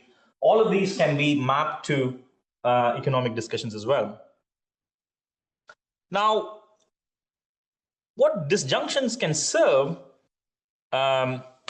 is to highlight aspects that are often hidden in a formalism. They can shed light, like I said, to limits of theory. There are different kinds of disjunction between reality and what is being represented, but also within the models, you can have disjunctions about formal impossibility results. Now, there are two examples that I would like to give. It's more technical, so I won't bore you with the mathematics. But two great examples of this in economic theory are Arrow's impossibility theorem, which actually tells you the inconsistency between what is possible with individual choices and collective choices. For example, it says that if you have intuitive criteria about what are acceptable social choice criteria, it is impossible to have an election mechanism that simultaneously satisfies all these criteria. So that assured, it's actually negative results. So I'm in praise of negative results because they force us to think about what are the internal contradictions within the system. If we think about all great or important social problems that we face, be it the climate change or environment, inequality, all of them have internal contradictions built in them. But we have theories and methods that do not serve us to deal with these contradictions. And I think that's the bit I'm getting at. And also the second one, this is close to home because this is my supervisor. So we look at mathematical structures where certain mathematical or economic objects are proved to exist. Think about general equilibrium, which is used day in and day out for policy predictions, even within central banks and so on. These are models that they use.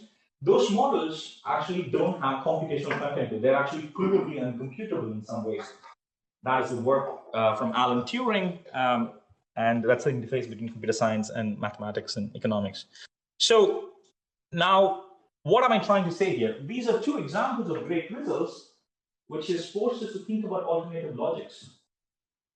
If we think about colonization of decolonization of curriculum, we're only thinking about I mean, yes, it's important thing about people, it's some important thing about theories, but also about logics. We all use only classical logic and classical mathematics, as if there's only one kind of mathematics in the world. If you look at, for example, classical logic, every statement is either true or false. If you go to the Buddhists, the Buddhist epistemology, there are 4 valued logics. Something is either true, false, neither true nor false, both true and false. Now, these economic truths that we have are contingent truths. This is where, these disjunctions help us understand that, look, there is a world out there where these questions and models can be framed in different kinds of logic as well. And that's a separate strand of work that I'm doing. But what do we gain? We gain to think about economics in a different way, in close connection with these methods that artists help us with. I'll just stop with this. This is about Richard Goodwin, who is my advisor, who came from Harvard to UK during the McCarthy era. And he famously said, in UK, you can be left and not be left out. So he inherited a lot of money from his aunt, and I think he went to Italy to learn painting. So he said, this is in praise of him, to be skeptical is an art, but it can be fostered paradoxically by the formalism of mathematics of ambiguity. I believe geometry can be harnessed to teach and represent economic indeterminacy, non-determinacy, and ambiguity in fruitful ways. This was why Goodwin was aware of the need for rigorous approximations. He recognized our concepts are always an approximation to a reality, the appearance of which was always deceptive, never completely encapsulable in any formalism. It is always important to realize the limits of formalism, and that's where art helps us to reconfigure ourselves. And I think there's a fundamental role that creative methods in art play in understanding. It's not just at a very sort of applied level, but also at a more conceptual, theoretical, and philosophical level. So that's what I have. Thank you. Have any questions? Any questions? We've been having discussions this week around models for meaning, for structures for meaning, and it sounds that like what you're doing is creating a model, sort of an interpretive heuristic model for demonstrating meaning within economics that has some slippages there. Is that what you're saying, that there are kind of paradoxes and escapings from that model which make it meaningful? No, I'm saying something different. What I'm trying to say is that in economic model, typically, you try to map behavior.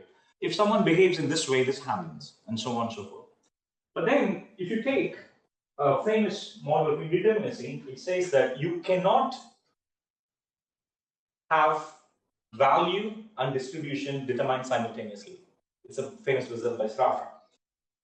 So now what that means is that either you can determine value or distribution, which means how you distribute your surplus between labor and capital determines what prices are natural prices within the system. Now that tells you that there's a fundamental contradiction in one way. So for example, that's one example, indeterminacy. So now there are two ways to deal with it. One, you could say that I'll find another model that actually does away with indeterminacy. That's what mainstream economics has done. Right? There's another way to do with it, to embrace that this system is full of contradictions. So we know where the contradictions are coming from, and therefore we would try to sort of, work with it, deal with it. I think that's where there is a difference between, heterodox economists and mainstream economists. It's this urge to have everything clean, determinate. I think if you ask an artist, it's more open-ended. Like, we have the world, we have a relationship, so we try to tell stories. Some of these have different contradictions, and we have to deal with them. So for example, think about climate change. It's an intergenerational issue. Or, for example, inequality. There are fundamental contradictions within capitalism about growth and inequality that seem to be pervasive. So what do we do with that? And there are models that we can build to highlight it constantly at every level. I'm not saying this is the only business of economists. This is a less known and unsung virtue, which I'm trying to, Yes. So I was just wondering, so you said like the art was kind of open online because it's not about just the true and false, it's other kind of optional other answers. So can it help to us to understand better for the economics models that maybe there's other like other results of the model? So if I understand correctly, you're asking, is art helpful in understanding economic models? Or help to build better models? No, I think that's the point I'm making. I think if we take some inspiration about methods, which are not just scientific, because what we're looking at is economists take most of their models from thermodynamics. Actually, it's physics that determines what models that we use. But if we look to art, there are other important ways of modeling as well. I'm trying to synthesize a part of the method and trying to transplant that to say, listen, actually, economists also do this, not just look at. So I think that's quite useful. It's a very interesting question and important question, because solely relying on mechanistic models alone is a bit dangerous. Yeah. Thank you. Yeah, sure. You go for it. So the art imitates life kind of thing. One of the things I was getting from the presentation is that you were saying that some of this is a consequence of the way economists think about the world too. And I was wondering what you thought about sort of how this reflects the culture of economics and sort of feeds itself. For example, economics tends to be quite sort of assuming everything's a meritocracy because that's how it's logical. Anyway, I was wondering what you thought about like how that is. I think there is economists are a much broader crew than. So, for example, there are equally economists who don't think there is a meritocracy. So, what I'm looking at is at the representational level, because art and economics, they have something in common. Of course, you have people like Schumacher who thought about it in a slightly different way.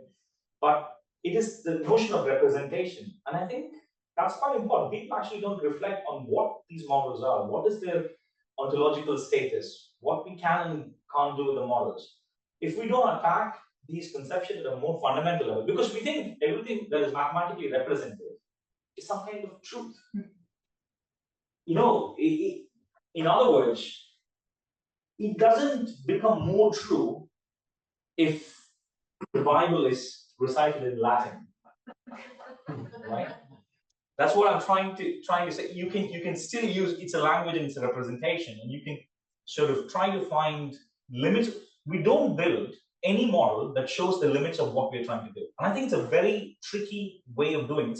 It's much more profound, and some of the most important results in mathematics are about trying to use its own language to show its limitation.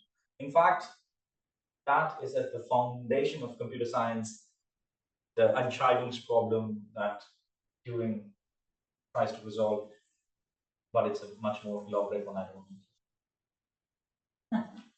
Any other questions? Please do. I don't want to take too much time, but thank you for coming.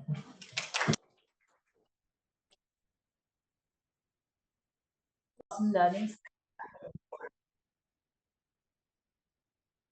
And Melina Michael is actually alumna of the MA Arts and Learning, and is an artist, educator, curator, navigating arts economies in a really novel and interesting way. So I'd just like to hand over to Melina. Thank you. And Shall I? Where's my presentation? There. Shall I put it on share for you?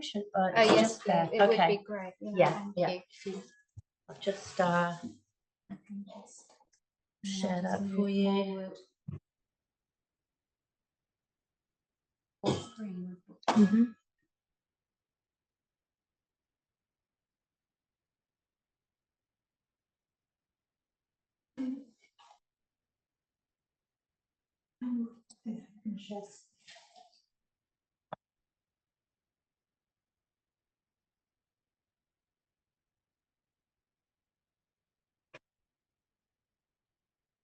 great. And then I just press. So yeah, to go the forward. left and right Yeah, arrows, yeah. Okay, great. Hello, everyone. Thank you for having me. I'm going to take you through an overview of my professional practice and share with you my story of navigating arts economies. Okay, so here I am, Melina Michael, dancing between roles. This is how I feel most days, and you'll see why. So I have multiple identities. It all started 25 years ago when I was a young photographer and fine artist, newly graduated, and became very quickly became a studio. I mean, I'll give you a brief. I was working within my studio, living within my studio, and had to find ways of paying the rent. So I turned my studio into a hired space for other photographers and filmmakers to use it, and that was where it all started, really. And that moved into realizing I enjoyed the changing of a space and inviting other creatives into my space and working with them. And that moved into me acquiring a space on a street on the borders of East London and North London. It was called Oblong Gallery, and I opened very naively in 2008 when the recession began. I didn't know any better, and which was probably a blessing, because I just carried on with running shows from this space, which was very cheap at the time, and I just went month to month, really, and delivered 40 shows in 4 years whilst I had the gallery. So yeah, as a gallery owner, what did I have to do? What did this involve? I was by myself in the gallery. I invited interns to come and work with me. I became an artist liaison and really dealt with every aspect of what it was to run a gallery. I'd never done anything like that before, but the experience I had from running my own photography studio gave me an idea of what that involved. And then, of course, I had to reach out and work out ways of bringing people with money to my gallery, because where I was positioned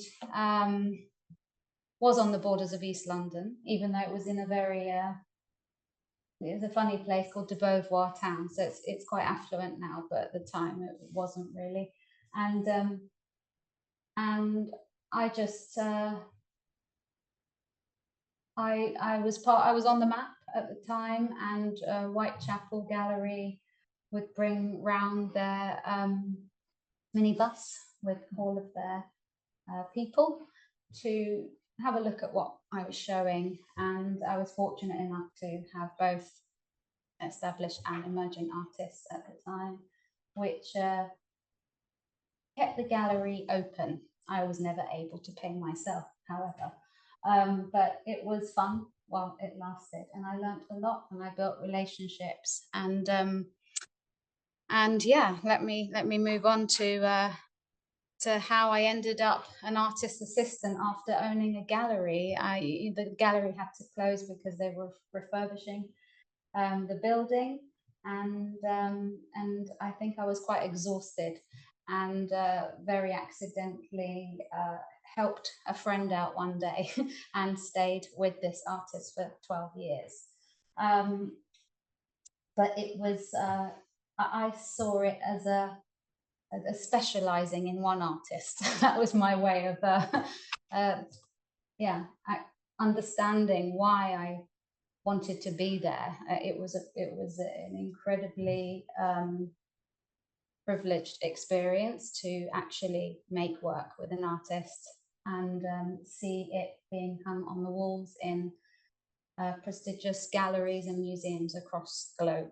And I have been, yeah, like I said, working there for 12 years to present day, and alongside on a 3-day week, and alongside doing a bit of this and that, which I'll move on to. I just to flick back of my collection of roles, you can see there's been a few, and I've dipped, you know, they're in sequential order. However, I sort of dip back and forth over the years, and which enabled me to not feel so frustrated, although it was frustrating at times, working with one artist. However, as an artist assistant, I was able to have the time to then decide to revisit my practice and come here and do an MA in Arts and Learning, which I did. When did I graduate? In 2021. Yeah. And this helped me to really, well, revisit my practice and consolidate my role, or my collection of roles, and develop a praxis, which was quite surprising for me, and I thoroughly enjoyed it, and it made sense of everything that I had done, moving between roles, as a curator, as an artist, as a facilitator, and also as a educator of sorts, which was quite, yeah, exciting for me to accept that I had something to give. And yeah, I had a little go at teaching at Bournemouth Arts University, which I really enjoyed, but I really felt like I needed to go away and figure out what it was that I could bring back to the table. And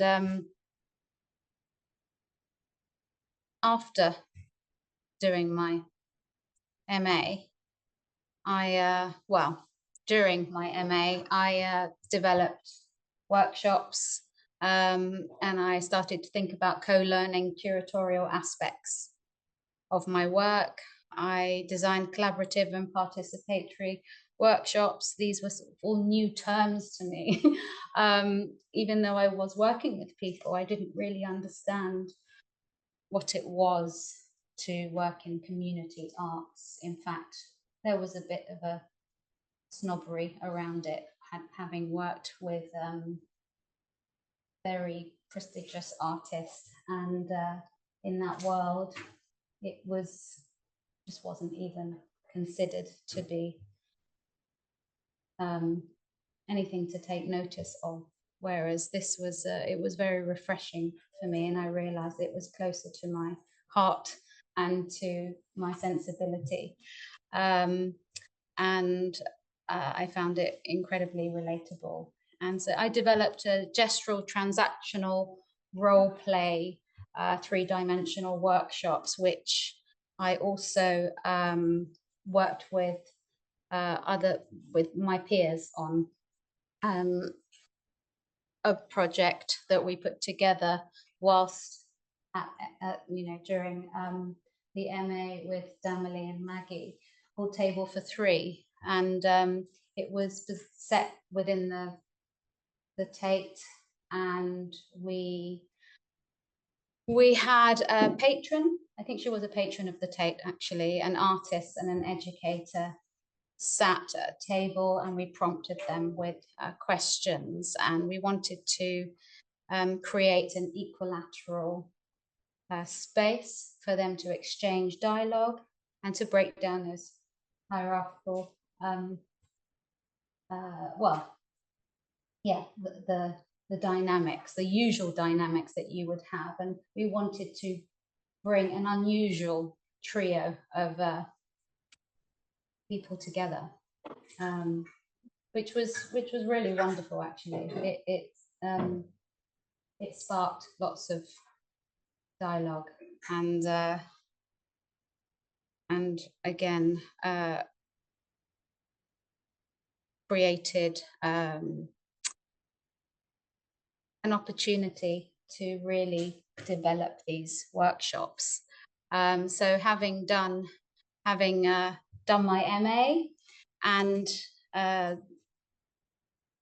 thinking about and alongside still working with the artist and attending private views and openings, navigating Arts Economies started to really, I didn't really think about it. It was just happening alongside. I was having conversations about what I was doing, thinking about how I could, sort of wishing, hoping I could work in the community, but feeling trapped with this other world, the art business. I used to call it the art world, but really it's the art business, and that is the truth. And then I because of my life, something that happened in my life where I had to move home, I landed on a wonderful road, which is it's called Beck Road in East London, and I was asked by the community to run the art event on the street, and I thought, okay, I've been looking for something, and this has landed on my doorstep. I'm going to take this opportunity.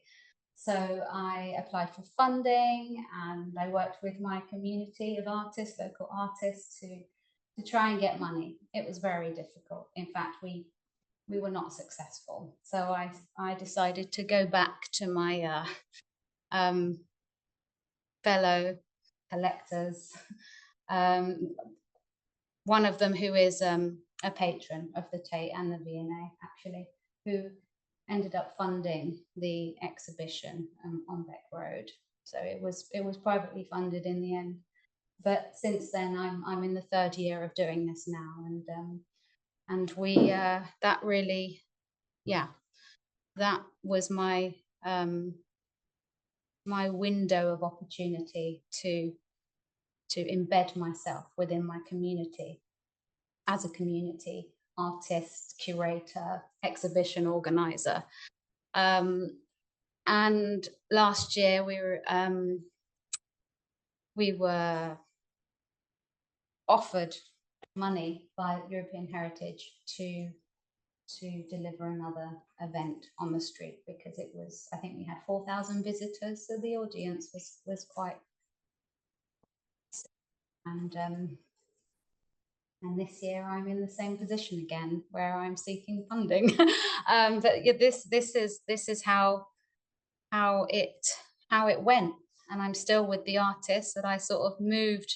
I navigated my way, and I'm sort of really appreciating now this trio of roles that I'm in, and how one informs the other. The other isn't, it's really become, it was my practice, and it's really become my practice now, where I'm really starting to understand and define my roles. Whereas before I was dancing between, I didn't know where I was with it all. And now I'm really starting to understand. I've always placed myself within my work.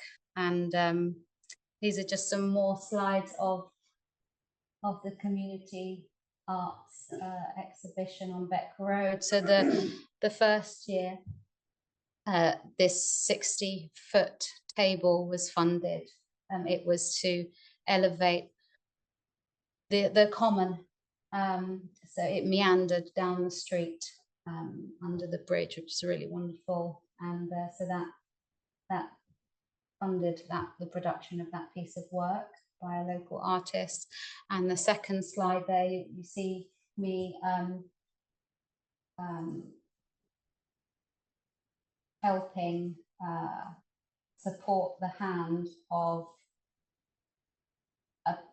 a member of the public who came into my home and offered his hand to the people outside who were sculpting his hand. This was a workshop that I put together called Gestural Hand. It was an offering, and we created, well, the public created hundreds of little hands within the palms of their hand. And the hand features quite a lot, as you've seen in my work. And yeah, it's become, oh, that bit on the side there is in the way. Can I mean, it doesn't really matter. Can I move that bit? So yeah, this is very much, you know, where I am now, and making sense of it all. And this is me on my street as a resident artist, offering my hand to the sculptor inside and ushering people into my home as they come to the street, to inviting them in to engage in the workshop, the interactive workshop. And yeah, this is me now, I think. But I'll always have, you know, 3 roles, and a few in between, and they'll always cross over. And I think it's important for me to always nurture these identities. Yeah. Thank you. This is 5 minutes. But those 5 minutes can open up for questions. Yeah. So if you have any questions. I've got a question. Ask me. I'm full of admiration for your starting an art gallery in 2008. So foolish it was. And my question really is, would you do it again? And the reason why I asked the question is that art galleries are examples of the conflict and interaction between art and commerce in some of their most brutal forms, and expressed in contract. So you would have learned something very quickly, and you would have exploited yourself. You told us that you didn't pay yourself, right? So given what you've learned since, and given the trajectory of your journey through different kinds of, as you say, community value, educational value, and so on, would you do it again? Good question. I ask myself often, because I think you have to be a little bit mad to do something like that. But you know, it's I intended to open a gallery again, but it was going to be in central London, and it almost happened, and then it didn't, and I guess that was meant to be. I wouldn't not open a gallery again. However, I think I would. At the time, I was being very professional. I did not want it to be an artist-run gallery. And yet I was asked every day when people came in and talked about the space, and we exchanged conversation, they would delve into my personal life and discover that I studied art, and then they would ask about my work, and I would always say, well, this is my work. I'm a curator now, you know, I've learned on the job. I'm a self-made curator.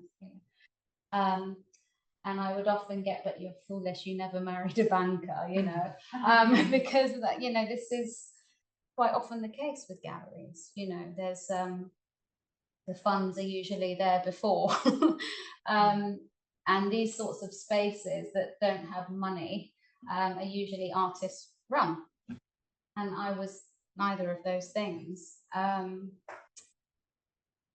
think perhaps I would open a gallery, yet this time, you know, I've let go of those taboos of not being able to be, you know, multiple things, multiple, you know, have multiple identities, and it probably would be more artist run if I was to.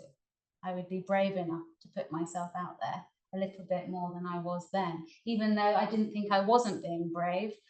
Actually, now that I have opened myself up to delivering my praxis, then perhaps it would be a little bit of both, and it wouldn't mean that it was less professional. Yes, hi. Hi. Mine is more of a curiosity than a question. Yeah. So I see that hand is a running theme here. It is, yeah. What could you enlighten us about? Yeah, it really came from the sort of the gestural nature. Well, there's a few reasons.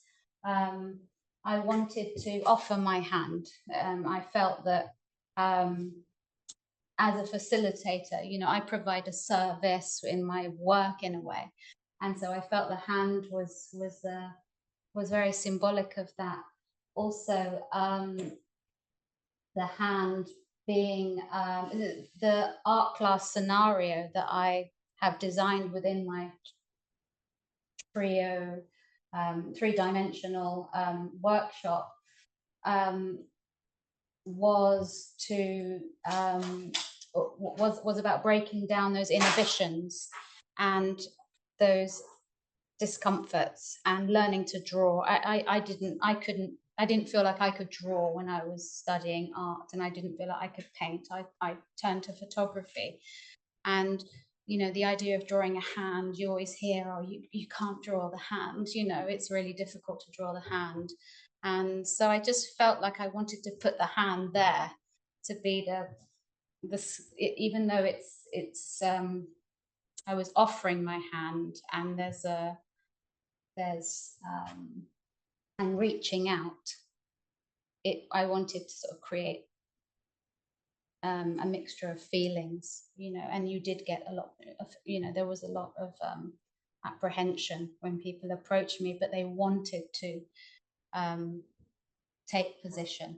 And at first they maybe thought they were expected to draw or paint or sculpt my hand, but then when I invited them to exchange places with me, I would put myself in a place of discomfort, and you know, have to and ask them to become my hand model, and then they could feel also the discomfort and of being a facilitator at times, and how difficult it can be, because it was designed purposefully so that it wasn't an easy task. It looks quite easy. It was actually quite hard to stand there for a long time. It just felt right. The hand just felt like it needed to start there. I will move on from the hand one day, but I think it will probably be the hand holding something. I'll start gentle shifts. So yeah,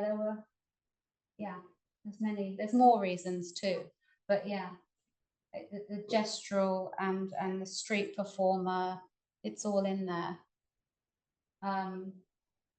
Yeah, I don't know if I've answered your question, but yeah, a little bit of it maybe. Yeah. Anyone else? No? Yeah. Yeah, just briefly, you talked about there being snobbery around community arts, and Beck Road, where you live and where the Beck Road event is, has been home to many well-known artists. Yeah. And Helen Chadwick. When I interviewed you recently, you said that the artists saved the road from the bulldozers. Yes. And so that there is a kind of blurring of the boundaries between, say, the provision of social housing for artists and what you've described as quite an elite art world in connection with that community. And do you feel that in Beck Road, as a community event, that you're able sometimes to question that snobbery and those boundaries? Yeah, absolutely. I mean, from house to house, you get different responses. I mean, I've had to try and get artists to let go of those prejudices. You know, that some people would feel very differently. Some artists feel very differently about community arts to others, and would not want to be associated. And it was really important to me that when I took on the position as commissioning curator, that I wouldn't call it a community arts event. I would call it an exhibition within the community. And actually the response I had from the people who came was that it felt like a gallery, because everyone had a program, there was a map, and it just, I guess it was the first time I put on an exhibition on a street rather than a space for white walls.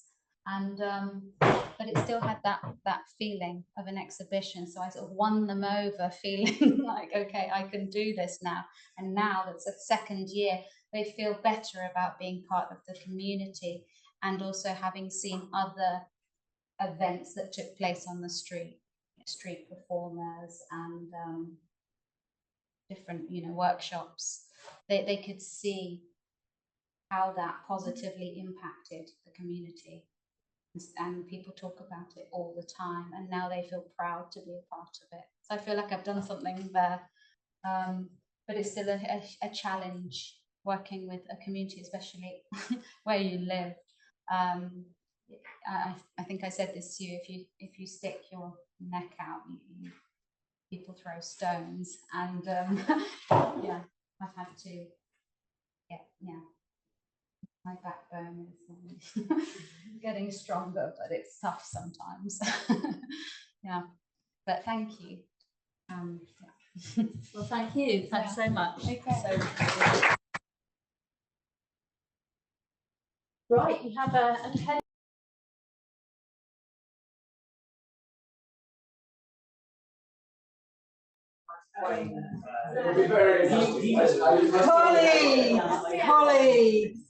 Colleagues.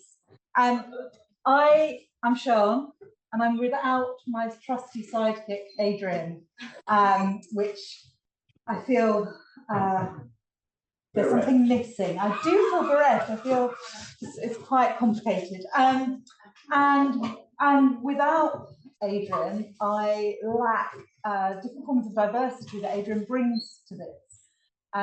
But we rehearsed together, and he made the sensible call to not be here. It's a privilege, though, and humbling to be part of this, and it's a little bit what I do when I'm not talking to students, and what I do before I talk to students is perhaps a different version of the title for this. But for people who don't know, I'm Siân. I can no longer say that I'm not an academic, because I've been employed by Goldsmiths for longer than anybody has ever employed me, for which I'm very grateful. So I don't know what I am anymore, but here I am, and I have come from practice, and I keep parts of my body in practice, because I don't know how not to do that, and I think that's really important in terms of my work within the creative and cultural economy and within creative and cultural entrepreneurship. I have really long job titles, for which again I'm really grateful, because coming to Goldsmiths was the first time that my mother could tell anybody what I did for a living. And I really empathise with that. It's all of those things. And when people ask you at a party, what do you do for a living? They don't really want to know, they just want one word. So well done on getting it to 3. So here we go. Let me race against myself, my natural ability to try to entertain myself. Huge thanks for the people that go before me, not literally today, but in terms of people who have unpicked and unpacked what practice-based research is, and research led by practice. And that's something that being at Goldsmiths makes this much easier to talk about for me. So with the work that Adrian and I do, we've realised now that both the stuff we produce, the toolkits, the processes, the things that we produce are a contribution to knowledge, not in a conventional academic paper way, And we gain new understandings of our practice through the research and continually looking at the insights into the barriers into inclusion, because where I am in between arts and academia is one of the most exclusive areas on both sides. And having Dave speaking at the end is going to help emphasize that. So that's really, I think, what my work has perhaps often strived to be, and I think certainly in the last few years has really focused on. Hey, there we go. So we read, not as much as I thought I would before I became an academic. I thought I was just going to sit around reading books and then walk around being wise. But as it is, I just walk around very fast and every now and then read. And these two really are important for me. Thinking about where knowledge is situated in the world and in our bodies. So tacit knowledge, but also who has access to and who has that knowledge. So thinking about Haraway in that.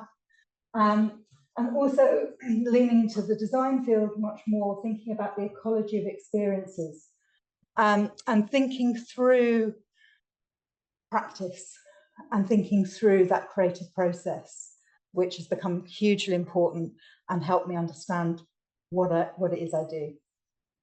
So it turns out reading is really good. That's something I can tell you for sure. And then what are the real things that we think about, and what are the areas of our practice that we narrow in on? And what do I read a lot about? Risk, financial risk, emotional risk, creative risk, trust, building trust and rebuilding it. And then I've been reading recently around the differences around trusting mechanisms and having confidence in them. And I've been unpacking, and unfortunately for people tomorrow, students tomorrow, I'm talking for an hour about unpacking trust and confidence, and how, and I think Ragu's work, and I'm sure Nicola's is really interesting in terms of the trust I can have in a system and the confidence I can have in that system as well, and the trust I can have individually and from my experience, versus when you show me a model, and Ragu shows me a model, I trust it, but should I have confidence in it? So really interesting, and then that takes us back to some of the inclusion and exclusion around who will risk on trust and who will risk on confidence in terms of the emotional states around that. I'm not going to go too much into that, but it's become a new preoccupation for me in terms of art, the business of art, and the broader economy within that.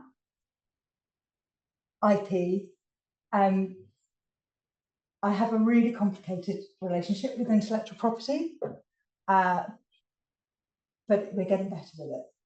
And I think the importance is, and Nicola is the expert, but I think working with both Nicola Searle and Kat Young-Nicol has given me a really interesting way to delve into intellectual property as a mark that these people created it, also intellectual property laws in terms of whose work is not protected by it, and also who benefits from pursuing it.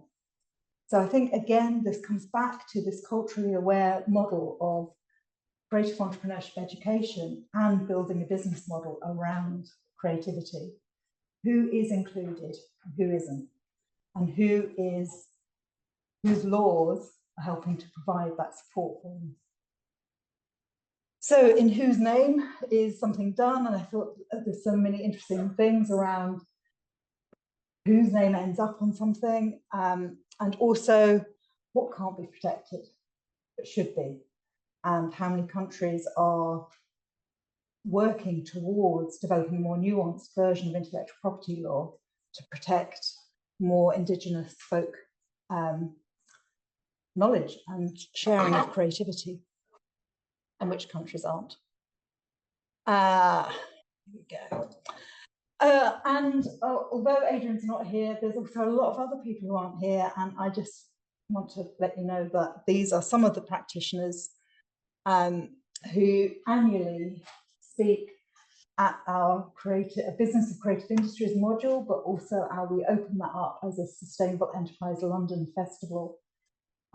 These are just some of the people whose work I would recommend you follow, but I won't let you look at their name too long. There we go. And the organisations we collaborate with, an extraordinary organisation called Do It Now, the Marconi Company, Jenny's Emporium, which is in Lewisham. If you need any fabric, buttons, go to Jenny's Emporium, and the Rekindle Foundation and Rekindle School.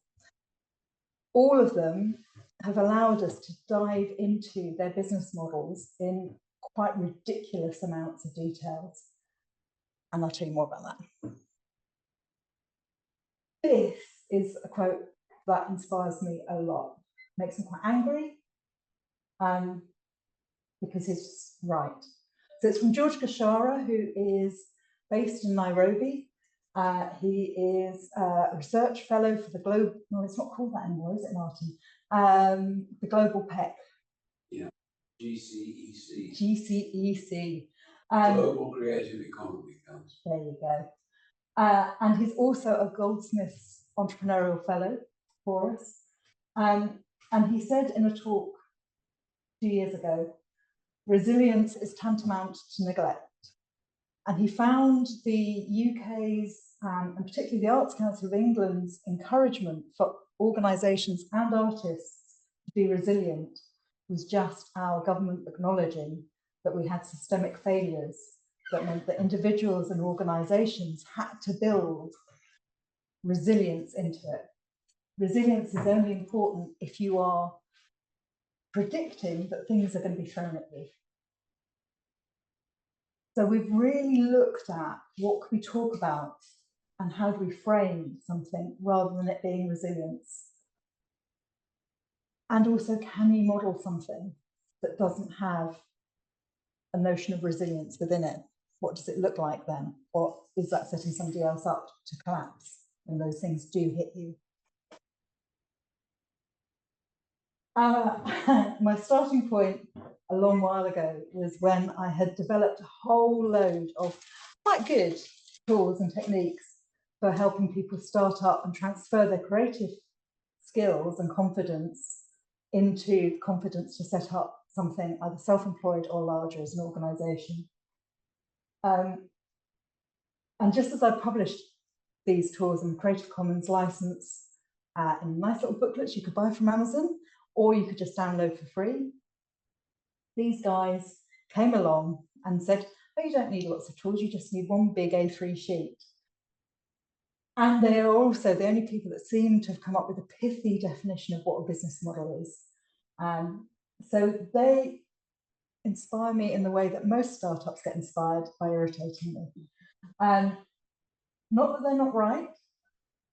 So a business model has been defined as the rationale of how an organisation creates, delivers, and captures value. It's a very interesting word, capturing. So it's that, if you haven't seen it before, but don't fall in love with it because I'm still trying to get rid of it. It should exist, but I think there are other things. And the other thing that George Gashara said when I was working with him and showing him all the tools that I'd created in the past. So the thing is about all of your tools, Siân, they're great if you want to start a business that's going to get into debt and is going to manage debt. If you don't want to do that, what do? And that speaks to privilege and exclusion, doesn't it? Again, because there are many, many practitioners that I work with who don't have access to debt. So how does startup work for creative practitioners if you don't have access to debt? Or a bank manager, oh, you've got a partner who's a banker. So then that set Adrian and I thinking, what if all we're doing at the moment is just colonising in a different way? Taking a business model approach from tech, from mainland Europe in this case, and saying, this is how you express a business model. Is it accidental colonization of business models? And are we seeing that there is one way to express a business model on one piece of paper that is the ideal? So quite often you're given business advice that you should have a single focus and grow. It's what our governments would like us to do. Or should you try lots of things, see which one grows and ditch the ones that don't? Or, and this last one is rarely encouraged in education, can you just do a lot of hustles? And they'll kind of work. And it goes back to the many, many titles. Now, for me, the hustles and sustainability also speak to the reality of shared resources. So it's your own shared resource, your own resources that you have to share very quickly with others. But also, if we look at culturally aware business models, then we'll see spaces in Deptford, in Lewisham. Many of the small shops are not one shop. There'll be a place where you can buy a dress, send money to somebody in a different country, get advice on where to get legal advice, buy jewellery, get your hair done. It's one space used really economically astutely. So let's get different people in to share the rent, to bring different customers in, to then build a more sustainable business model. And we see this in lots and lots of places, but we don't see it taught into a business model canvas. And we also don't see it encouraged that you are going to be a minimum of 3 things. So is hustle the right word or not? Being savvy. And we all have our own colloquial cultural word for hustles, being savvy. And how do you build that into a model that works? Because so many arts organisations, social organisations, commercial creative organisations are built slightly on that mixed resource of what they can do. So many small-scale media companies have done things that they keep quiet, commercial adverts. Many film directors start by doing music videos, carry on doing them. So how does this work as a hustle into something sustainable? So what are we doing? How do we do it? Lots of words on the slide there. I do apologise. We are doing a lot of desk-based work. And I'll pick up your question in a bit. We are using, also we're working with Adrian, who is from sociology department, graduate from there, who's been doing incredible documentation for us. And you'll see a little bit of it in a minute. And we're doing this work in Goldsmiths, in Lewisham. And now we're also running a programme with 24 businesses that are part of us testing new tools and approaches. We do a lot of drawing. Adrian gets really scared when I draw because I am really bad at it. So it really does allow for uncertainty when I draw. But actually, it becomes a way for us to try and record what people are saying and draw a new model, very much as Raghu was saying. Don't need to tell you that, because you know that images have impact and you know that they allow for those differences. And I think that really helps reflect on some of the things that Raghu was saying, is that once we go from a model being seen as a theory, perhaps that's where some of the problems and tensions might happen. I also worked quite closely with Ragupathy, who is in our design department, and her practice is about unpicking garments. So we work together to see what happens if you literally unpick fashion. What do you understand? And what do you see very quickly about how fashion works just in unpicking a garment? And how could that industry be reworked into something that is perhaps more equitable? And that's a long-term project, that one. But we do see that success reflects culture. And Do It Now, and with many organisations that we've been working with, has had a hard ride, but they have come up with a business model that reflects their culture, and they have refused to do the one thing and predict growth. So they've got growth by doing many things. They articulate in a streamlined way externally, but internally they have this easy for them ecosystem of impact. Throws funders a little bit, sparks them a little bit, but they've found a way to take their business model and their understanding of what they need to do culturally and reflect and find a way to articulate it back to the mechanisms that they're reporting to without compromising their model. So I think that takes us back to us thinking about the trust, risk, confidence, and who is this for question.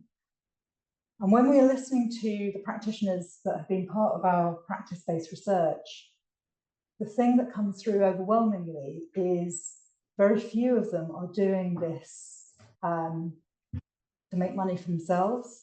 They're doing it for impact for their communities. Money is following that impact,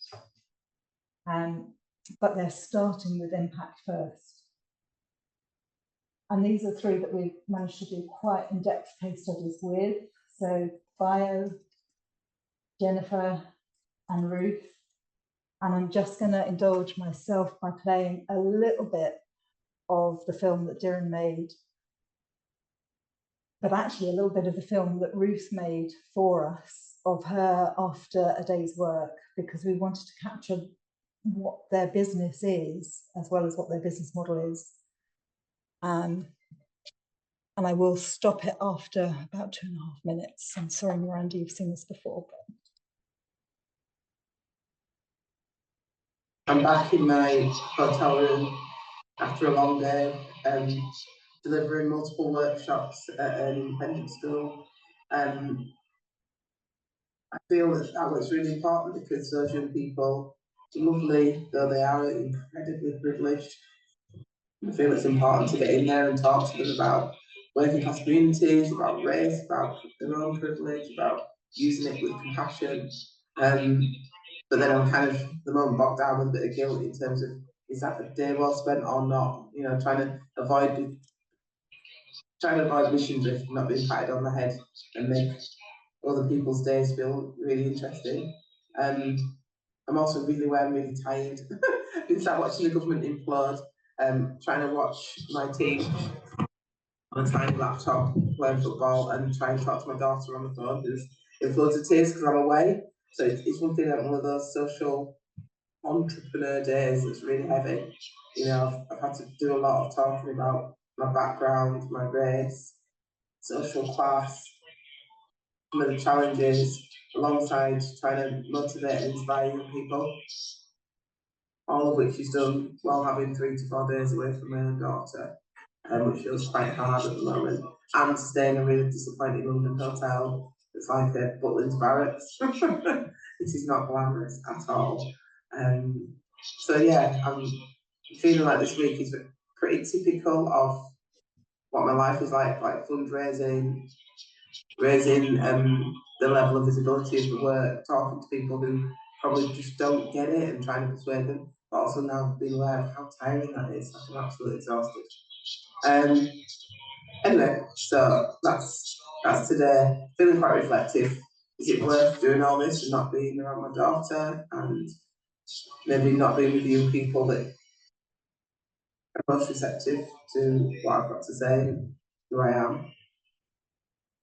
This whole speaking truth to power thing is really, really important, but it's not as rewarding as speaking truth to those who already kind of know and get it. Okay. It would have been easier for me and probably more rewarding for you if I just let her play for half an hour, because she is so articulate.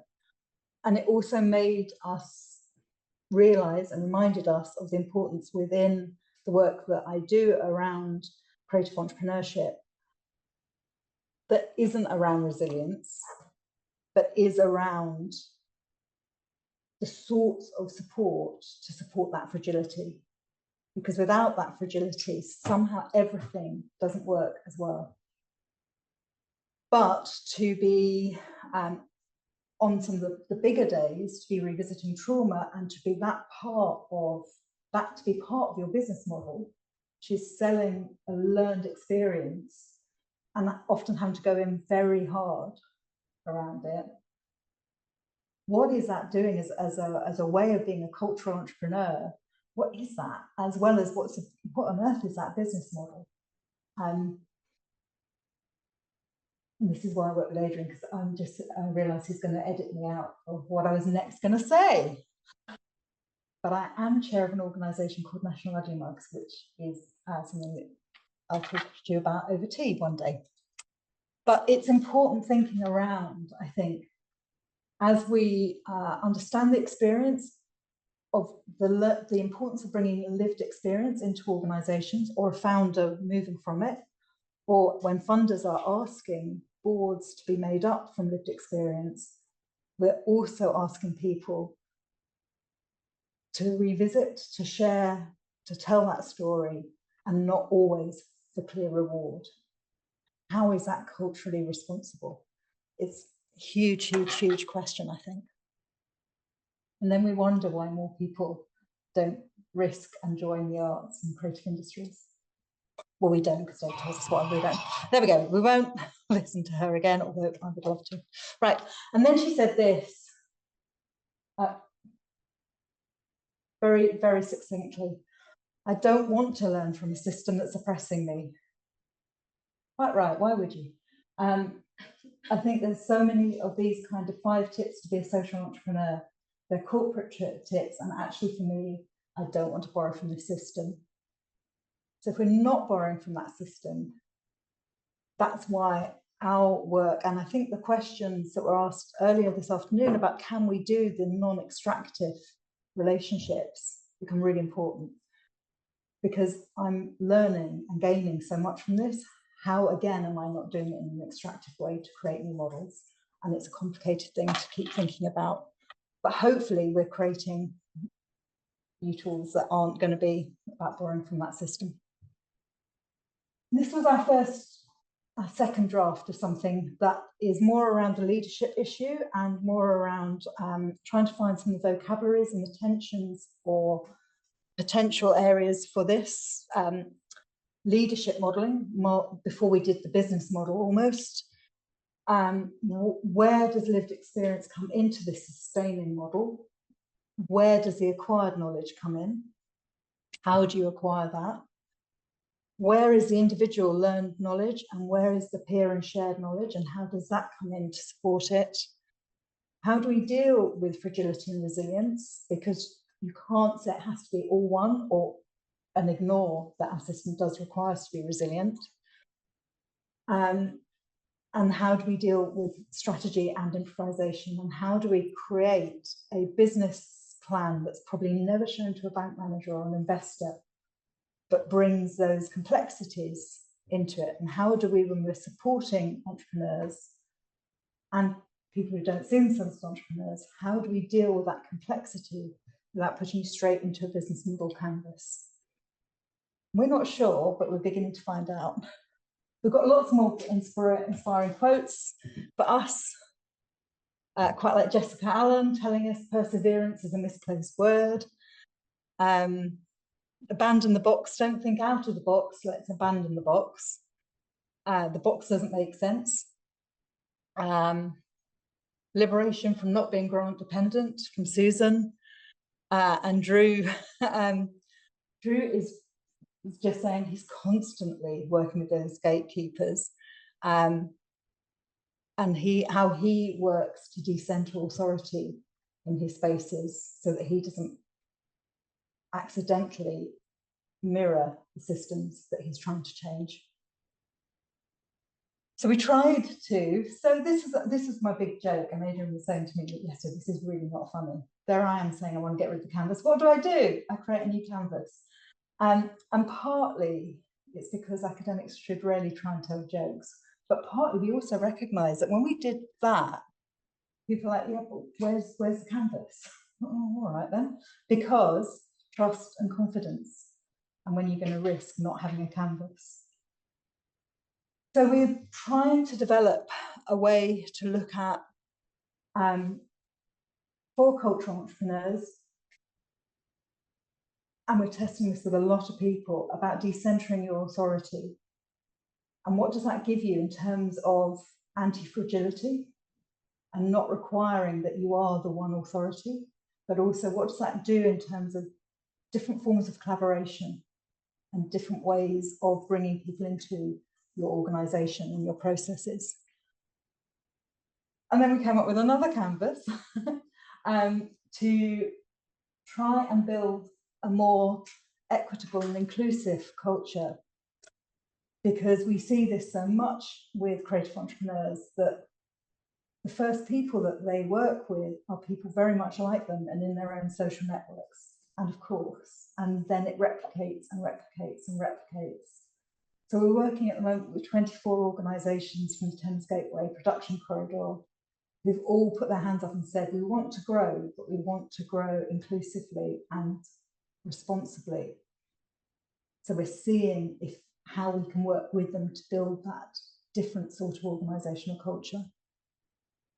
And when we've perfected these a bit, we'll start sharing them out again, downloadables, another little booklet probably. And we're also quite excited because we are working with, in terms of delivery, a woman called Rhiannon Quinton-Braithwaite. Rhiannon was a dancer who stopped dancing because she was fed up of being offered, it's so not funny, only being offered auditions for The Lion King. So she has moved into lots and lots and lots of different areas, and she's working with us as an associate because we were also recognising that the privilege I have to do this work, she doesn't have, we don't need to wait 30 years for her to start doing this work. We can't wait a minute for this work to be done by different people. So we're bringing a practitioner in to bring her lived and learned experience. We're doing the peer shared experience with her. So we're trying to replicate and work and see if our model works around a new way of sustaining and bringing people in to deliver this. And she's working with us Friday. We're still trying to develop things. We're getting blobbier and blobbier and post-its. You can never do something without post-its. And we would love to be able to get to a mosaic rather than a canvas. But isn't a mosaic just a canvas in a different stage? But that's where we're trying to get to. And apologies for any lack of structure and a real whiz through what I do when I'm not teaching students and how I teach students to maybe challenge what a business model could or should look like and how it will be to run one. Very much for listening.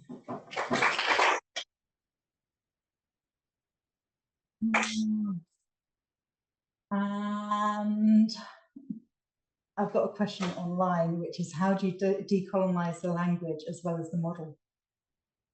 I don't know, Deborah Williams.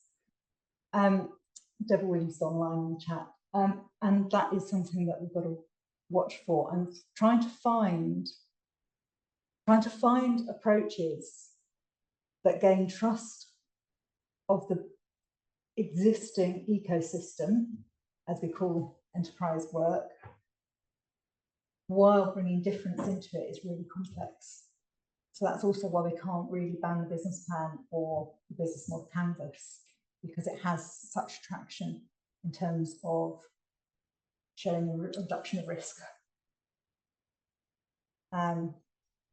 Yeah, and Deb likes the word hustle. I've gone over, haven't I? A little bit. Yeah. It's a trend. It is a trend. Yeah. It's a trend. It's me attempting to be a proper academic. But no, it's such an interesting presentation. And although I had heard elements You of have it heard before, before. that kind of mosaic really brings in the sort of visual models that we were talking about earlier and the ways of representing a model that tries to, as Debs is saying, look at what exists outside the meta model, and partly that kind of decolonial language could be, I suppose, with a critical pedagogy approach, thinking around our education connection, sort of naming of terms that goes in even if you are recreating a different business model, that there are more diverse people naming the terms that go in that model, potentially. I think so. Yeah, definitely. And yeah, the resilience word, as well as the other vocabulary, I think really testing that even more. And I think there's one thing I'm almost proud of, is that any models that we've created have come from us observing and listening to practitioners rather than placing so far. But yeah, testing vocabulary. I'm going to clear the space. Thank you very much for letting me talk about this.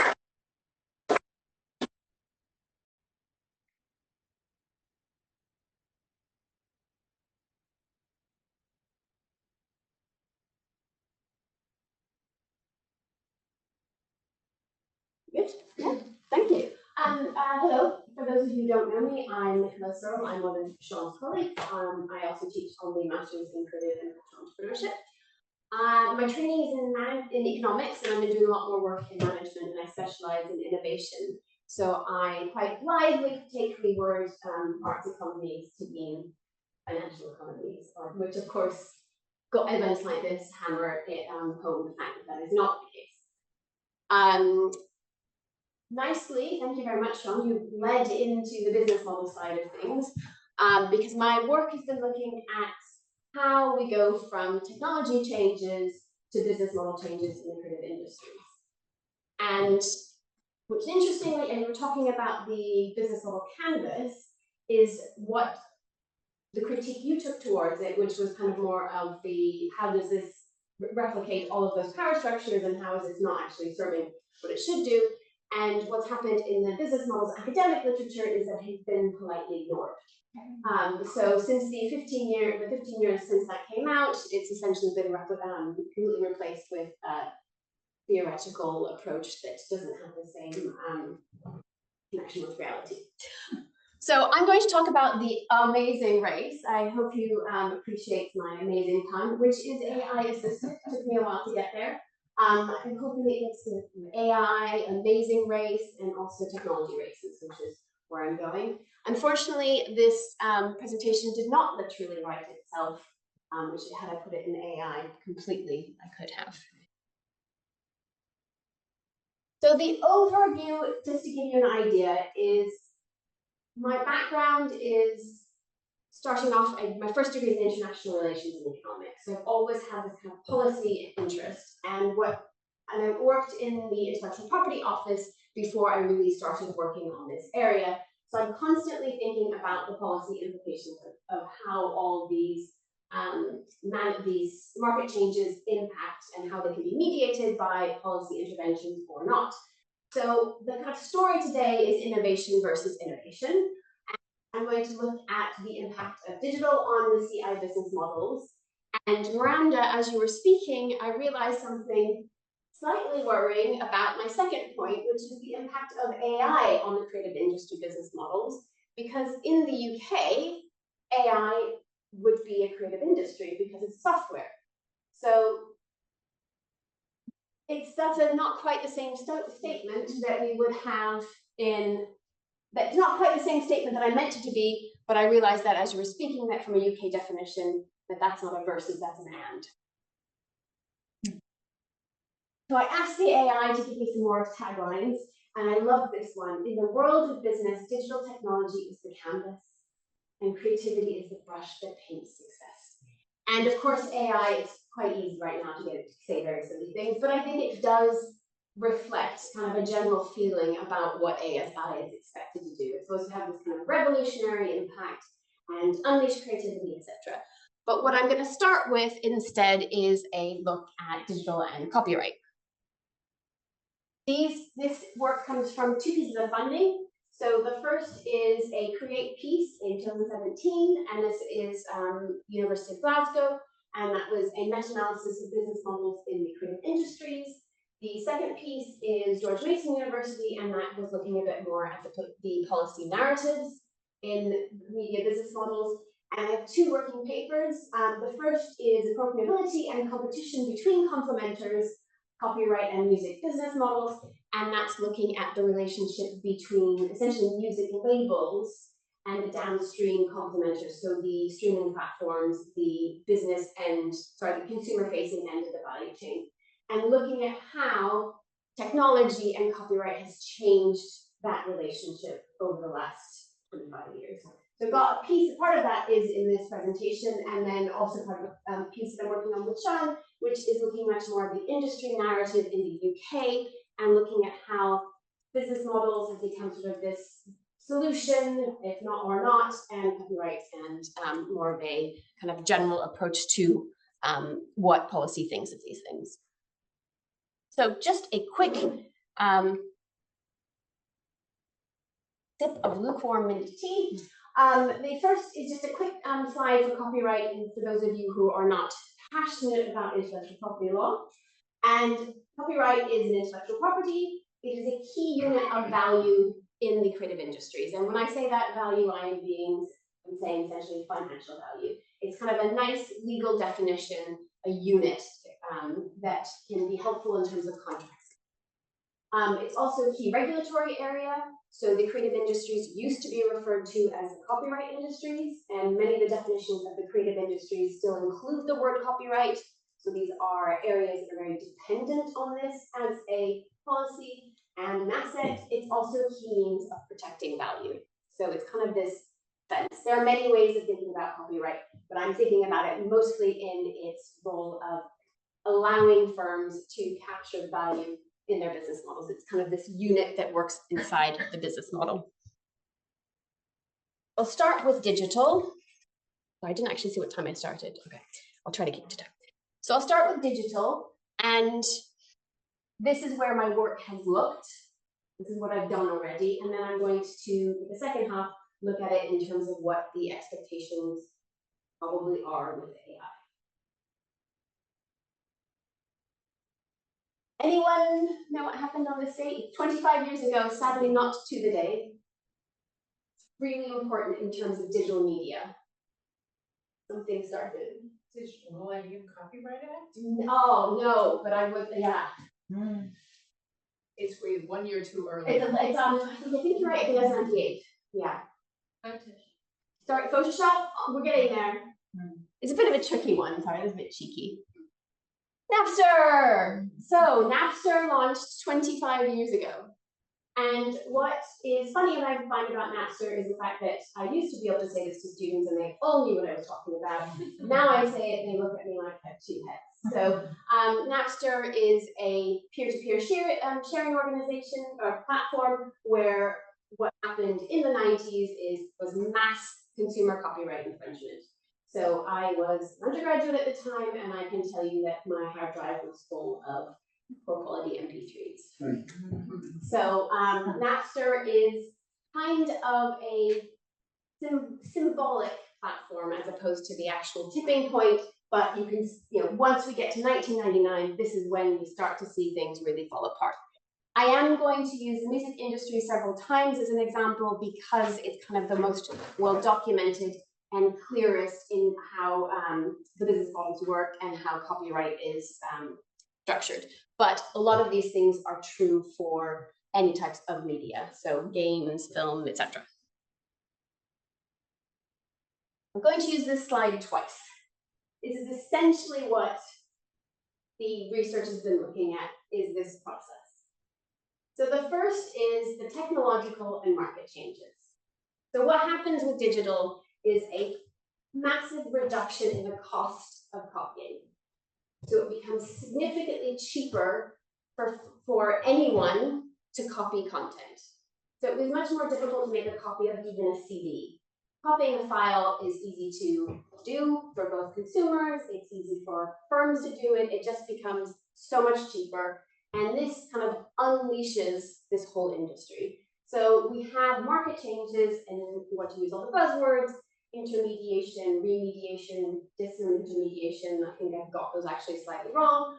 But the idea is that we have these new entrants into this market. I mean, Apple was not the music company, and for a decade dominated it. So we have this kind of weird space where we go from a new technology unleashing all of these market changes and particularly the changing the power that the music labels held. Then this leads to the copyright infringement. The technology was the physical, sorry, what was the mechanism that made the copyright infringement possible. So both the hardware and the software that made it possible for consumers to mass infringe. So we have all of this consumption of digital content not being paid for. So we also had that from businesses doing that too, but largely it was an issue with consumers. And then the situation became very quickly that there was an unsustainability of the existing business models. And when I say existing business models, we're talking about sort of the stuff that was in the 90s, but then, and the paper with Charles has been looking at is actually the subsequent business models even start to become unsustainable. And so the question then becomes, you know, is this an argument for firms to change their business model? So this is where it starts to get very, I don't know, this fits a bit more into kind of a Goldsmiths perspective, if I want to put it that way, in that it starts to become a kind of a narrative here that's not just about the kind of economic side of it, but actually kind of, I would say, distracting. So the idea was that there was this narrative that the industry needed to change their business models. And that was the solution. Or the other question was, is it copyright that needs to change to fix this problem with this massive drop in revenues? So we're kind of still working through that. What actually happened? Lawsuits. We had a lot of lawsuits. That's how Napster was shut down. We had lots of lawsuits against YouTube. There's still lawsuits against YouTube. We have a lot of discussion still with Spotify, for example. They get into contract disputes with music labels on a regular basis. There's still a lot of this happening. We had heavy lobbying for copyright expansion and protection, and this was successful.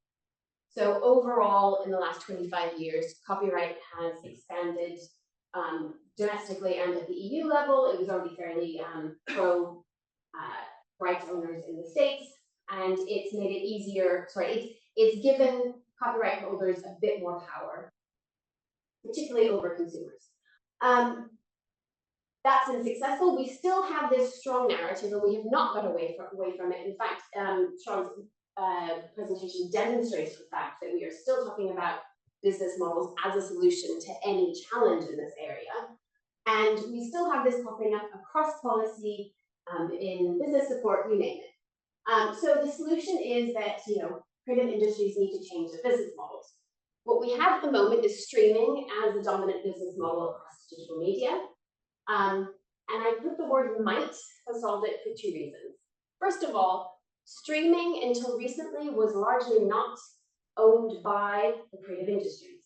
It was largely technology platforms. So Netflix was not a producer of content. It is now. So these things have changed slightly. But most of the business model innovation that has happened in the creative industries has actually happened at the technology and consumer-facing end. So it's not happened, shall we say, within the industry. But I'd say might for two reasons. One is Spotify only broke even last year. It's been around since I think around 2008, and it only broke even last year. Some of the other streaming platforms, Disney's doing quite well. There's some other ones, it's not entirely clear. Expand, we're starting to see a consumer pushback. They don't like the fact that they have to buy several subscriptions in order to consume the content they would like. And so we've got this era where streaming looks okay, but if you look what's happened over the last 20, 35 years, all of the business models have been replaced by new ones. And so I'm not convinced that streaming is the end of the story. We shall see. But the good thing is consumers have done fairly well out of this. You get a lot more content, and it's relatively cheap compared to what it used to be. So that's kind of the result of this process when it comes to simply digital. Simply.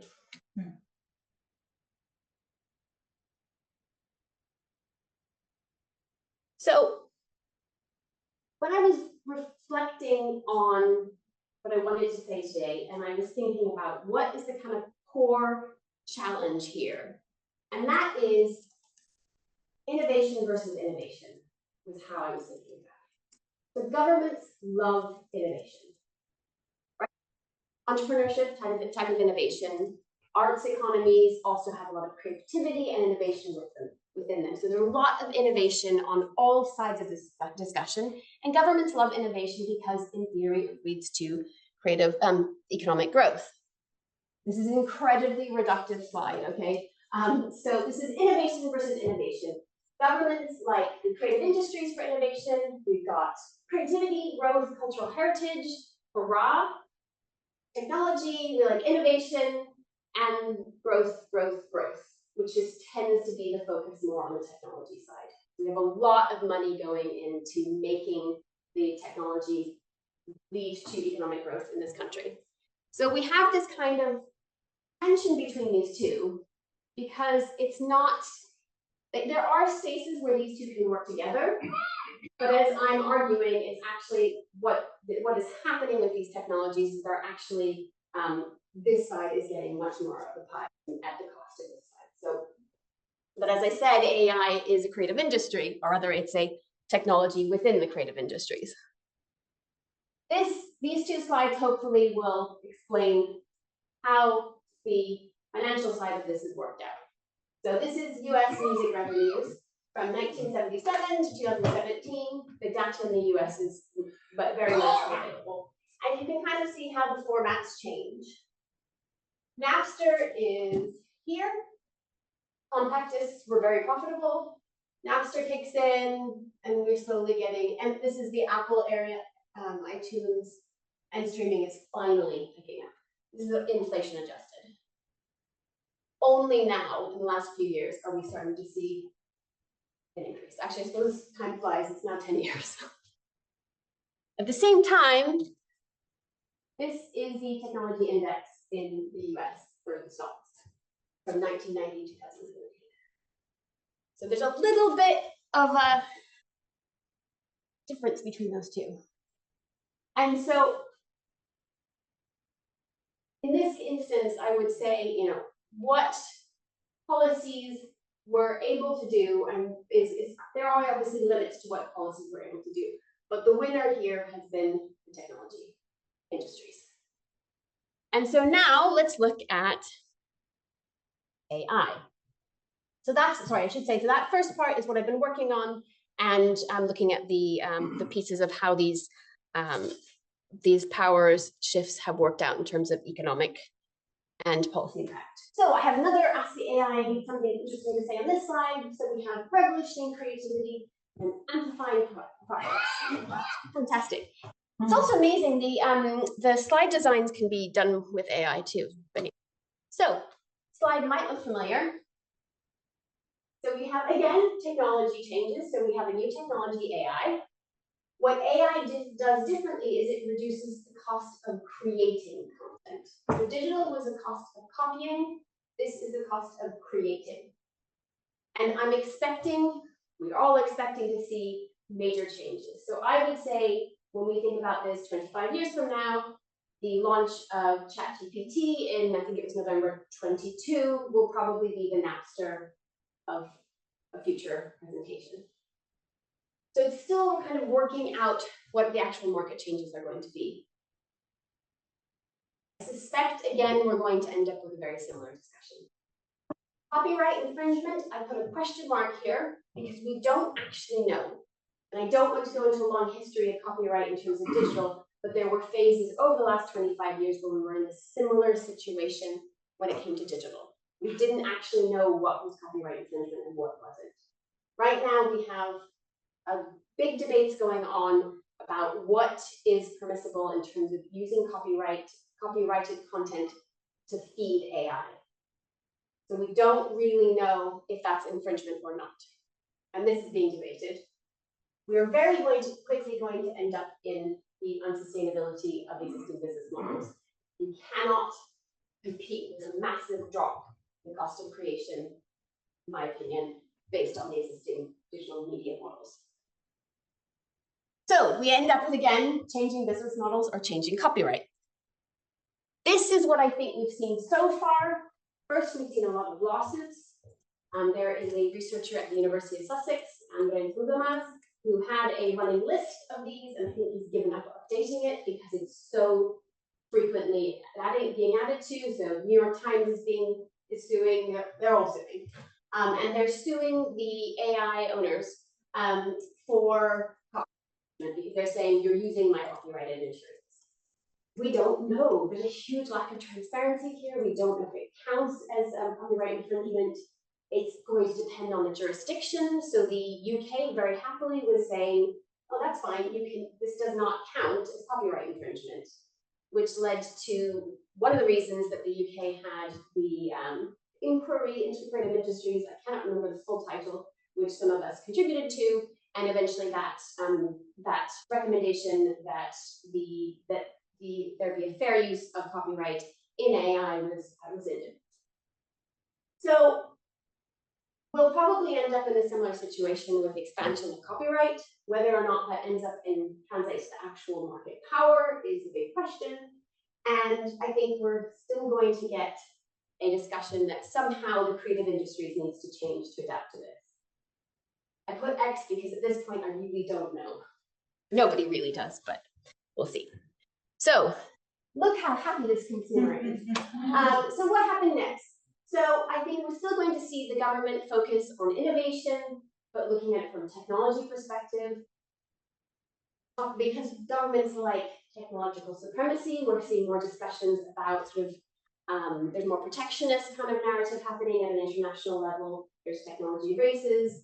So I think we will still see this focus on the technology. The lawsuits are going to continue. They will change, they will evolve. Consumers have more choice, but ultimately, if history repeats itself as I think it will, we're going to end up with the technology industries growing again and the creative industries struggling, particularly looking at media. So on that depressing note, thank you.